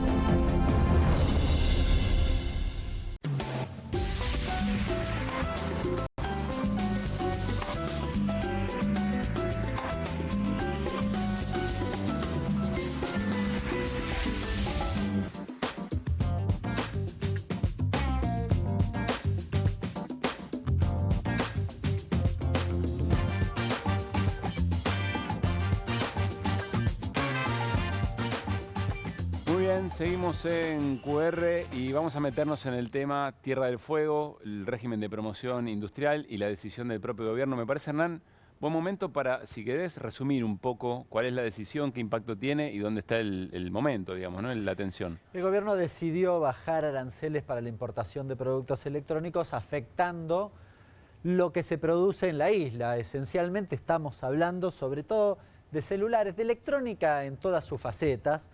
Hoy el propio Sturzenegger decía, bueno, esto no afecta solo a la isla. Es verdad, no afecta solo a Tierra del Fuego, pero lo producís ahí, así que al resto de las provincias el efecto es muy chiquitito. Pero bueno, esto abrió una discusión muy importante que disparó debates sobre distintas aristas, que te los quiero traer acá, porque claro, el gobierno se montó sobre una cuestión de manera exclusiva que es, bueno, vas a comprar los celulares más baratos. Lo que decías de Miguel Bogiano, que tuiteó diciendo textual esto, bueno, menos 7.000 versus 47 millones comprando más barato, listo, la cuenta me da, fin, es excelente la política. Claro. Bueno, uno debería preguntarse, pero insisto, abre varios debates porque la historia de este tema, del tema del enclave y la producción electrónica de Tierra del Fuego, es un tema que no es nuevo, que hace rato se viene debatiendo, que hasta el Fondo Monetario opinó que tiene que ver con costos en términos fiscales y de dólares. Aparece en la separata, la famosa separata de impuestos, que cada tanto se discute, ahí está la exhibición de impuestos de Tierra del Fuego. Y bueno, trajo hasta discusiones de índole de soberanía o de geopolítica, como decías al inicio, al centro de la escena. Bien, y me parece interesante tratar de demarcar estos aspectos, porque, claro, el gobierno pone sobre la mesa un aspecto solo, bajo los precios de los celulares, que yo te diría poner un signo de interrogación, si es que van a bajar tanto como supuestamente dice o como van a bajar los aranceles. Sí. Pero sobre la mesa hay que poner varias cuestiones. Yo traje cuatro al menos. Yo traje cuatro. Me parece que es inevitable discutir la cuestión Tierra del Fuego sin poner estas cuatro cosas sobre la mesa. La primera es el costo fiscal que te genera ese ahorro de impuestos que tiene la producción en la provincia y que es del 0,18 del PBI. Bueno, la verdad, ¿es significativo? Sí. No es un punto del PBI, pero es un numerito. Bien, hay que ponerlo sobre la mesa. A mí me preocupa, te diría, y siempre lo pensé en esta clave principalmente, es un enclave que te demanda dólares. Porque, ¿qué se hace en Tierra del Fuego? Vos decís, ¿hacés todo el celular? ¿Producís los microchips? No, la Argentina no produce microchips. Vos importás y el cuestionamiento es que es un poco una ensambladora. Y entonces te demanda dólares porque, como tiene los beneficios fiscales, bueno, te demanda dólares para hacer ese ensamblado y finalmente los celulares no son más baratos que afuera. Sí. Te demanda dólares y te genera un costo fiscal. Son dos razones por las cuales uno vería con buenos ojos repensar un poco el esquema. Ahora, para contraponer a eso, te genera 10.000 puestos de trabajo, 7.000 hablaron directos, pero cuando hablas de en general toda la industria vinculada a FART y demás, estás hablando de unos 10.000 puestos de trabajo. Te diría que en Tierra del Fuego eso es así y así. Claro. Se da vuelta Lo es todo. La situación si no tenés esos 10.000 puestos de trabajo. Y finalmente una cosa que algunos la han discutido, el gobierno parece que no existiera, pero que es la discusión geopolítica. O sí, pero no la quiere poner arriba de la mesa. O sí, claro, hace como que no está y mira para otro lado, patea la tribuna y demás. Bueno, ¿qué es la cuestión geopolítica? Bueno, la isla se desarrolló, Tierra del Fuego se desarrolló en buena medida por esa política, o se pobló, te diría. Entonces generó esto. Y de hecho, claro, y de hecho tiene más desarrollo que, por ejemplo, Enfrente, si alguna vez has ido a Ushuaia, Enfrente es Chile. Bueno, Enfrente no tienen gas, no tienen, ¿no? Del lado argentino ha habido un desarrollo, al menos en la parte vinculada a la isla de Tierra del Fuego, mayor que el que tuviste, por ejemplo, en Chile, y es la puerta de acceso a la Antártida, a las Malvinas, digamos. Es algo un lugar importante es, porque, corregime Martín, tanto el anterior, Laura Richardson, como el actual, jefe del Comando Sur de Estados Unidos, vienen casi exclusivamente a visitar Tierra del Fuego y una posible base. Sí, estuvo el almirante Halsey viendo la base que se está construyendo en Tierra del Fuego, es una base de la Armada. Y agrego una cosa, cuando hablamos de Tierra del Fuego, las Malvinas, según la Constitución, pertenece a la provincia de Tierra del Fuego, digo, claramente es así. Arranco al revés ahora. ¿Cuánto vale la geopolítica? ¿Vale 1.000 millones de dólares? ¿Vale el 0,18 del PBI? ¿Se entiende? Estás agregando un elemento distinto a la cuenta de solamente cuánto salen menos los celulares. ¿Vos arrancás por acá o arrancás por los precios? Bueno, yo arranco por acá. Lo digo para reflexionar, no sé si... Pero digo, ¿cuánto es una decisión política arrancar por ahí la discusión. Claro, ¿cuánto vale eso? Porque algún costo te genera y probablemente esté bien que le dediques una serie de recursos. Ahora, vamos a ser un poco abogado del diablo. ¿Es cara lo que te cuesta la isla o los beneficios? Sí. ¿Te demanda dólares? Sí. ¿Los tenés? No. Sí, es un problema. Ahora, ¿eso vale 10.000 puestos de trabajo y que vos abandones tus decisiones geopolíticas? Pérdida de soberanía. Bueno, a mí siempre me pareció, desde que estudiaba con Eduardo Basualdo, que él era un promotor un poco de esta cuestión, que quiero mencionar, que es, la verdad que la Argentina debería planificar cómo lo que se produce en la isla deja de ser una ensambladora, tal vez, produce algunas otras cuestiones, se vuelve un poco menos oneroso, sin condicionar o sin que la paguen los trabajadores. Sin profundizar el proyecto. Y sin abandonar la isla. Claro. Bien, sin abandonar la isla. Te traje una placa siguiente porque es un poco la conclusión de lo que va a pasar. Yo cuando hoy tuiteaba, que lo decía Martín, ¿qué decía? Bueno, finalmente son los trabajadores los que van a pagar los platos rotos de esto. No hay casi duda, no hay discusión. Porque no hay alguien que dice, no, pero no va a haber despidos. Sí, va a haber despidos. Newsom ya hablan de despidos. Esto es del 14. Es de hoy, de ayer, de hoy, no sé cuándo es. Sturzenegger dice, bueno, el régimen de Tierra del Fuego afecta a todo el país. Bueno, en realidad está diciendo el problema que Tierra del Fuego nos cuesta a todos. Pero claro, no pone sobre la mesa la discusión de si es razonable invertir, cambio la palabra, invertir en Tierra del Fuego. Tal vez hay que discutir cuánto y en qué plazos corregimos tal vez alguna de esas cuestiones. Lo que vos decías, perdón, Hernán, lo que vos decías en el Twitter era discutir está bien, pero romper todo es otra cosa, no es discutir. A ver... Vuelvo a ese punto que me parece interesante. Esto es como el paradigma de la solución Milei, podríamos decir. ¿Cuál es la solución Milei? Vengo y rompo todo. ¿Bien? ¿Tenías para discutir en la cuestión Tierra del Fuego? Sí. Hay un montón de posiciones, hace muchísimo que venimos discutiendo. Habría que plantear una hoja de ruta. Bueno, viene Milei, dice, no hicieron nada, pum, rompo todo. Saco los aranceles, listos, pérdida de puesto de trabajo, se acabó. La solución Milei aplicada en este caso a rajatabla. Y con un componente no menor, quizás el plazo, el momento, Milei lo utiliza, Sturzenegger lo utilizan en clave de campaña. Dicen, nosotros bajamos los impuestos, ¿vieron cómo? Claro. Y les bajamos los precios. Todavía incomprobable, porque nadie te dice que cuando vengan de afuera el iPhone, no el precio sea 10% más barato. Quizás es 3% más barato. Igual no se ensambla acá en Tierra del Fuego. No, pero digo, si viene de afuera bien terminado, nadie te garantiza que bajen 10%, que es lo que bajaron los aranceles. Pero te agrego un elemento muy importante.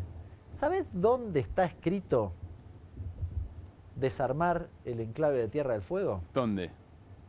En el acuerdo con el fondo. Perdón, lo dijiste medio bajo y no te terminé de escuchar. En el acuerdo con el fondo. ¿En el acuerdo con el Fondo Monetario Internacional esto está planteado? Sí. ¿Desarmar este enclave? El Fondo Monetario le dice, terminá con la política fiscal o de beneficios fiscales que tenés en Tierra del Fuego. Si no recuerdo mal, no dice plazo. Sí. Por eso hacía referencia a la cuestión del plazo, que arbitrariamente el gobierno lo puso ahora para discutirlo en la campaña. ¿Y tendrá algo que ver con la visita de los jefes del Comando Sur de Estados Unidos a Tierra del Fuego, esa base que Yo creo que debe tener que ver con eso y con una cosa que dijo Manu Zunino antes, sobre qué hace los penatos al final también. Es como para hacerse notar, de alguna manera, o para reforzar, porque Adorni se viene haciendo notar, para reforzar eso, al final de la campaña, ya muy cerca del domingo, pega una patada para ligarse una amarilla y destacarse. A ver, vamos a ir a una nota muy interesante desde Tierra del Fuego. Ya volvemos, Hernán, tengo más preguntas para hacerte y seguro más aclaraciones, se va a dar en el calor de la charla, pero repasemos qué es lo que decía Federico Sturzenegger, de alguna manera también padre de la criatura. Me gustaría comentarte, yo lo decía hoy en un Twitter de la mañana, Tierra del Fuego probablemente tendría que ser el destino turístico con más potencial del mundo. Porque tiene todo, ¿entendés? Tiene esquí contra contracción, tiene gastronomía, tiene navegación, tiene trekking, podés cruzar los Andes en un día. Y es la puerta de entrada al destino turístico que más va a crecer en el mundo, que es la Antártida. Sí. ¿Okay? Es que Nueva Zelanda multiplicada por 10. Tendría que recibir millones de turistas. Entonces, en esa belleza, en ese lugar, en ese parque de diversiones mundial que tendría que ser Tierra del Fuego, le metiste galpones. Es como que los norteamericanos hubieran agarrado Yosemite o Yellowstone. Y le hubiesen puesto galpón. Está en línea Federico Greve. Federico es el presidente de Forja en la legislatura en la provincia de Tierra del Fuego, que es el espacio político al que pertenece el gobernador Melella. Federico, soy Pablo Caruso y todo el equipo de QR saludamos aquí en Buenos Aires. ¿Cómo estás? Muy buenas noches. ¿Cómo te va, Pablo? Un saludo a vos y a todo el equipo. ¿Querés arrancar por lo que explicaba Hernán o ya hay un ejercicio en estas horas de contestarle lo de Disneylandia a Sturzenegger? La verdad que déjame hacer las dos cosas. Sturzenegger es párrafo aparte, la verdad que es un irrespetuoso, es una persona que no conoce nuestra isla, no conoce la capacidad instalada. La mayoría de los galpones no están en la ciudad de Ushuaia, que es el destino turístico por excelencia, sino que están a 200 kilómetros en la ciudad de Río Grande, la ciudad que resido. Ese es el polo logístico o el polo industrial importante de la provincia. Está principalmente en la ciudad de Río Grande. La mayoría de la capacidad instalada para la electrónica y para la fabricación está acá en la ciudad de Río Grande, una ciudad netamente diferente de Ushuaia. Ushuaia es una ciudad montañosa, es una ciudad muy bella. Río Grande tiene otras características, es llana y tiene esa característica de tener esas fábricas. ¿Hay alguna fábrica en Ushuaia? Sí, Newsan, que es una muy importante y ustedes deben conocer, está radicada en Ushuaia, pero la realidad es que los galpones de los que habla Sturzenegger en realidad principalmente están en la ciudad de Río Grande. Eso ya demuestra de alguna manera que él no conoce nuestra isla, y yo creo que para conocer y para poder opinar sobre la Tierra del Fuego uno tiene que conocer la capacidad instalada, conocer el profesionalismo que hay en todos los empleados de las fábricas aquí en Tierra del Fuego. Y la verdad que los escuchaba muy bien, escuchaba a Hernán con un análisis fantástico, algunas cosas para debatir muy buenas. Y lo cierto es que me parece importante poder, digamos, demostrar o desmistificar esto que también lo nombró Hernán por arriba, que es que somos una ensambladora o que Tierra del Fuego es una ensambladora. Todos los países del mundo son una ensambladora hoy. Fíjate vos que vos lo nombraste, Pablo, el teléfono iPhone se fabrica en China y dicen que está diseñado en California. Es decir, para que te des una idea, ellos diseñan, hacen el dibujo y lo terminan haciendo los chinos, no los terminan haciendo los norteamericanos. Por eso te digo que hoy una fábrica es muy difícil que haga todos los productos de un elemento electrodoméstico o de algún elemento electrónico, con lo cual eso hay que destacarlo y hay que decírselo, porque si no pareciera ser como que se repite como un latiguillo y la gente se queda con que acá lo único que hacemos es ponerle etiquetas a las cosas, y no es cierto eso. Bien, Hernán. ¿Cómo estás, Federico? Buenas noches. A ver, ¿hay alguna novedad? Yo entiendo que mañana hay alguna reunión de la Cámara de AFARTE con el gobierno. ¿Tenés alguna información al respecto y qué expectativa tienen? Te pregunto también desde el gobierno provincial. He visto tweets y demás, pero si ha habido algún diálogo que pueda modificar esta decisión o abrir al menos una mesa de negociación. Mira, la verdad que principalmente, bueno, la UOM acá decretó primero un paro indeterminado, después hicieron una reunión y decidieron ir el miércoles que viene al paro general, digamos, en toda la provincia.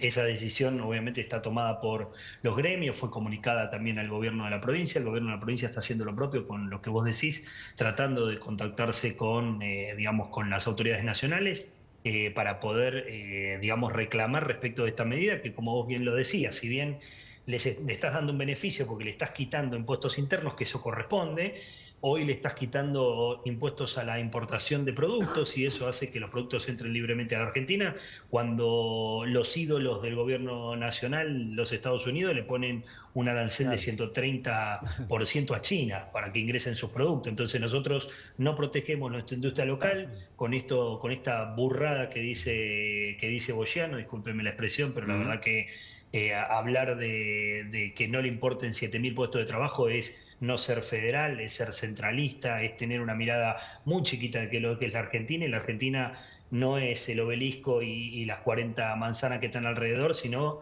que es una Argentina profunda, es una provincia como la Tierra del Fuego, lejana, insular, bicontinental. Hablamos de lo geoestratégico, es bicontinental. Es decir, no solamente las Malvinas forman parte de nuestra provincia, sino también la Antártida. Claro. Con lo cual es muy importante esto y lo dice el gobernador Melella muchas veces y a veces Kicillof se enoja. Tenemos la provincia más grande del país, porque si uno ve la Argentina desde Tierra del Fuego hacia la Antártida y todo lo marítimo correspondiente que le corresponde a la isla, somos la provincia más grande del país. Y la verdad que este tipo de cuestiones de ataque a la industria no es nuevo, pero sí fue inconsulto, es lo que hablaban ustedes hace un ratito, ¿no? Nos parece que la unilateralidad de tomar estas decisiones sin siquiera consultar o sin siquiera ver cómo podría llegar a ser progresiva o de alguna manera tendiente a tratar de paliar esta decisión, de no dejar a esta gente en la calle o con este riesgo de los puestos de trabajo. Ustedes fíjense que la industria electrónica, para que se den una idea, es casi el 40%, el 37% del PBI de la provincia. Así que imagínense la incidencia que tienen esas 7.000 personas sobre una provincia pequeña, ¿sí? Porque nosotros tenemos 200.000 habitantes, pero la realidad es que del lado de la isla de Tierra del Fuego, del lado chileno, viven 9.000. Claro. Y del año 80 que se hizo la ley 19640, se empezó a poblar la Argentina, y de este lado hay 200.000 personas con un desarrollo de 2 ciudades muy grandes, y del otro lado hay una sola ciudad que se llama Porvenir, en la isla grande de Tierra del Fuego, del lado chileno, y viven tan solo menos de 10.000 personas, con lo cual es una falacia hablar de que el modelo no fue exitoso de alguna manera para la Argentina. Y yo creo que en una apuesta grande el gobierno nacional debería de rever esta situación, y estamos esperanzados en que obviamente se entienda que no solamente tienen que tener esa mirada economicista y de alguna manera de campaña, ¿no? Porque también creo que ustedes lo referían, a Dorni sale sacar ese tuit y hacen esto solamente para mostrarle a los porteños o mostrarle a la Argentina en general que le van a bajar los celulares, y eso no está comprobado, y la realidad es que les puedo decir que no es así. Quiero preguntarte por último, sé que mañana hay una movilización muy importante, que me imagino que no va a estar solamente compuesta por la UOM. Entiendo que Abel Furlan, el secretario general de la UOM, está viajando hacia la provincia, hacia Río Grande para la marcha. ¿Cómo está el clima en la ciudad, sobre todo en Río Grande? El clima, la gente, esto es parte de la discusión. La verdad que sí, la verdad que la gente está preocupada, porque lo cierto es que en el día de ayer y antes de ayer, hoy, mejor dicho, hoy y ayer, esto fue tan súbito, hoy y ayer estuvieron en la calle digamos, tomadas las fábricas, en realidad en la puerta de las fábricas, ¿no? Porque hubo un paro total. Entonces vos pasás por la avenida, y en la avenida se ve a la gente de la fábrica en la calle protestando, digamos, de alguna manera manifestándose, y esto es lo que va a suceder mañana. Digo, cuando venga Abel, que viene primero acá a la ciudad de Río Grande y después viaja a la ciudad de Ushuaia para juntarse también con las dos centrales. Pero como vos decías recién, este tipo de manifestaciones no solamente es la UOM, porque es el pueblo todo, porque imagínate que la gente de la fábrica no está y el comerciante no vende, el que alquila no alquila, el que, digamos, el taxista no funciona, no labura. Digo, la verdad que es una cadena enorme. Digo, yo estaba hablando recién solo de lo que genera la industria, imagínense lo que genera el comercio. Es decir, es una cuestión de derrame de la economía que en realidad se está perjudicando, y me parece que en el día de mañana va a ser un día clave, y bueno, y el miércoles ya con un paro, y por supuesto mañana supuestamente sale el decreto, así que veremos la letra chica y veremos qué medidas tomar. Si tenemos que judicializar el decreto, lo judicializaremos, porque ya el presidente de la Nación, Milei, dijo en algún momento que todo lo que tenía Tierra del Fuego era un derecho adquirido, así que haremos lo propio para reclamar lo que le corresponde a Tierra del Fuego. Federico, muchísimas gracias, un gran abrazo. Muchas gracias, Pablo, un saludo a ustedes, al equipo. Que esté muy bien. Apareció por allí la idea del derrame inverso, ¿no? De abajo hacia arriba, es decir, gente consumiendo con plata del bolsillo que estimula el movimiento económico. Muy interesante eso. Bueno, gracias, Hernán. La verdad es que todo nos enorgullece de QR, pero hay momentos de QR que a mí, como parte del equipo, me da mucho orgullo, sobre todo cuando nuestros compañeros y compañeras pueden explicar algo de manera muy sencilla, ir a la profundidad de las cosas y por lo menos darnos mejores herramientas para entender cuál es la discusión. Lo mismo va a hacer ahora Martín Granowski, a partir de lo que llamó las 5 mentiras al Pepe Mujica. ¿Por qué, Martín, este segmento o este momento? Porque son sobre Pepe y porque son al Pepe. ¿Sabes por qué son al Pepe? ¿Por qué? Porque vamos a desmontar una por una las 5 mentiras vos y yo. O sea, bueno, al Pepe que mientan, porque la vamos a desmontar igual. Muy bien, arrancamos, dale. Dale, primera mentira. Ahí lo tenemos entonces. ¿Querés leer vos la mentira o la leo? Dale, te voy tirando las mentiras. El Pepe Mujica vivía en la miseria. Mentira. El Pepe Mujica vivía modestamente, y además te digo una cosa, yo conocí la chacra, yo le fui a hacer una entrevista al Pepe el 1 de marzo del 2015, cuando asumió Tabaré. Sí. ¿Sí? Del 2010, perdón. Claro, Tabaré es 2010. 2010, hace muchísimos años, hace 15 años. Bien. La chacra es una maravilla, obviamente es modesta. ¿Por qué lo pones como elemento y como mentira importante? ¿Sabes por qué? Porque es, como dice una amiga mía, dice, quieren presentar al Pepe como si fuera un tipo al que no le interesa la política y que solo quiere alimentar a las gallinas. Sí.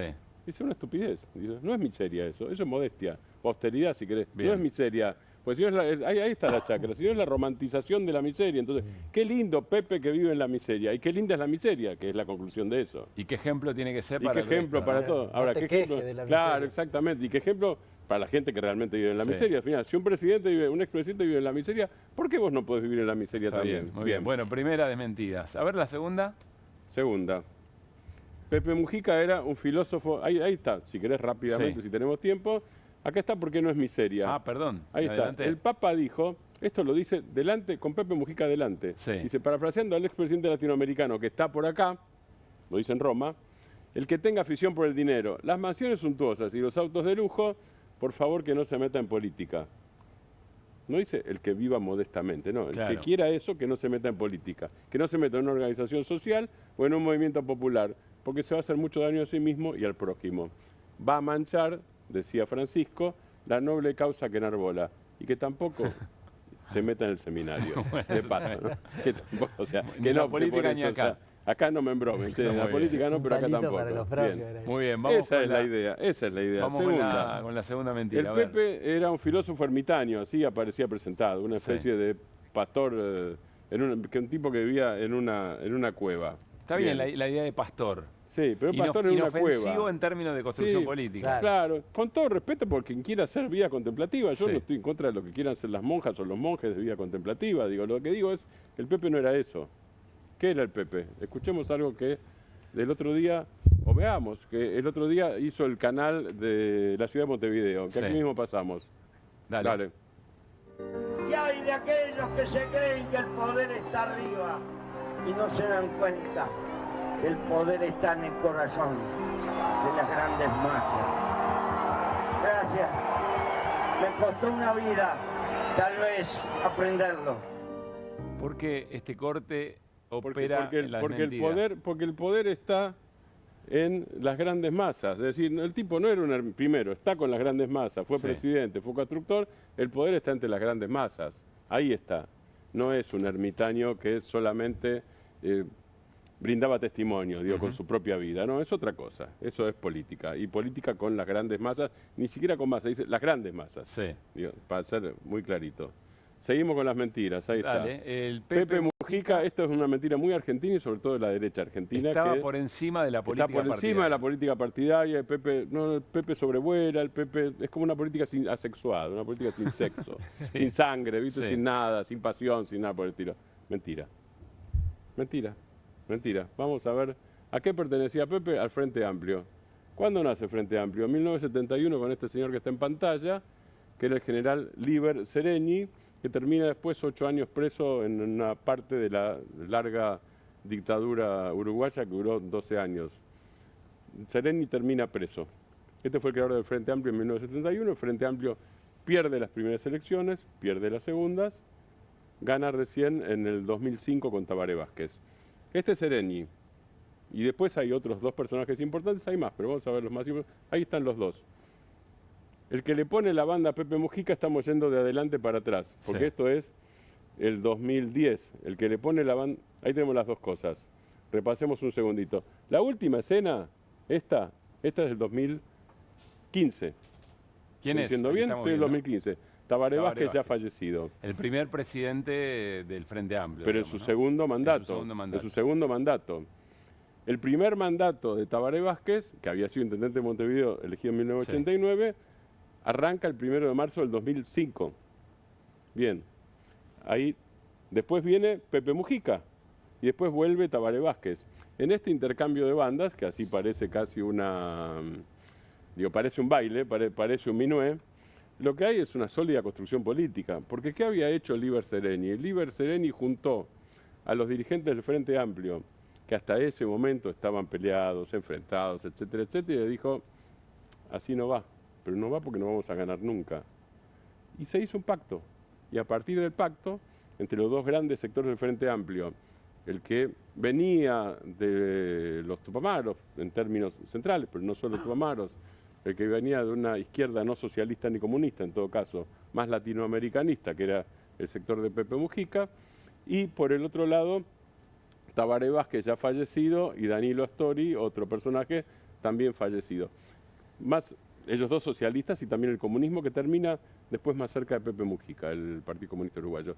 Pero entre esos dos sectores se hace pacto con Sereni de líder, muy respetado. Sereni no llegó a la presidencia porque el Frente Amplio perdió las elecciones con su candidatura, pero llega a la presidencia Tabaré Vázquez, parte de ese pacto originario. Lo que está en el diciendo 2005. el Pepe era parte, un constructor dentro de lo que fue Exactamente, era un el Frente constructor. Amplio Usted lo y dijo, con Caruso. ambición de poder. Por supuesto. Construía instrumentos políticos con Sí, ambición claro. de poder. Sí, por supuesto, era un constructor permanente.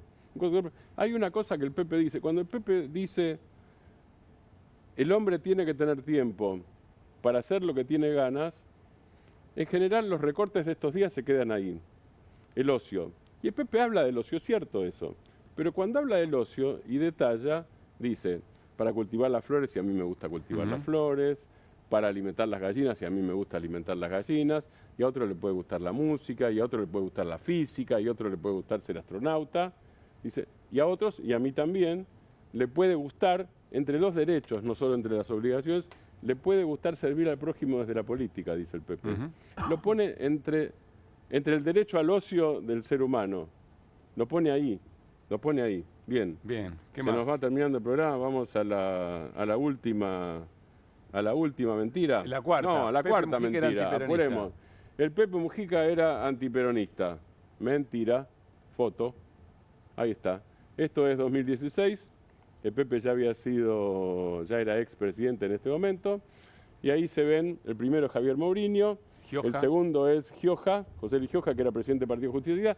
El tercero es Pepe Mujica y ahí está Olmos del Instituto de Formación Política. Y el primero es Rafael Foronier, perdón, no te diga porque estabas tapándolo a Foronier. Esto es en Mateu, en la sede del Partido Justicialista.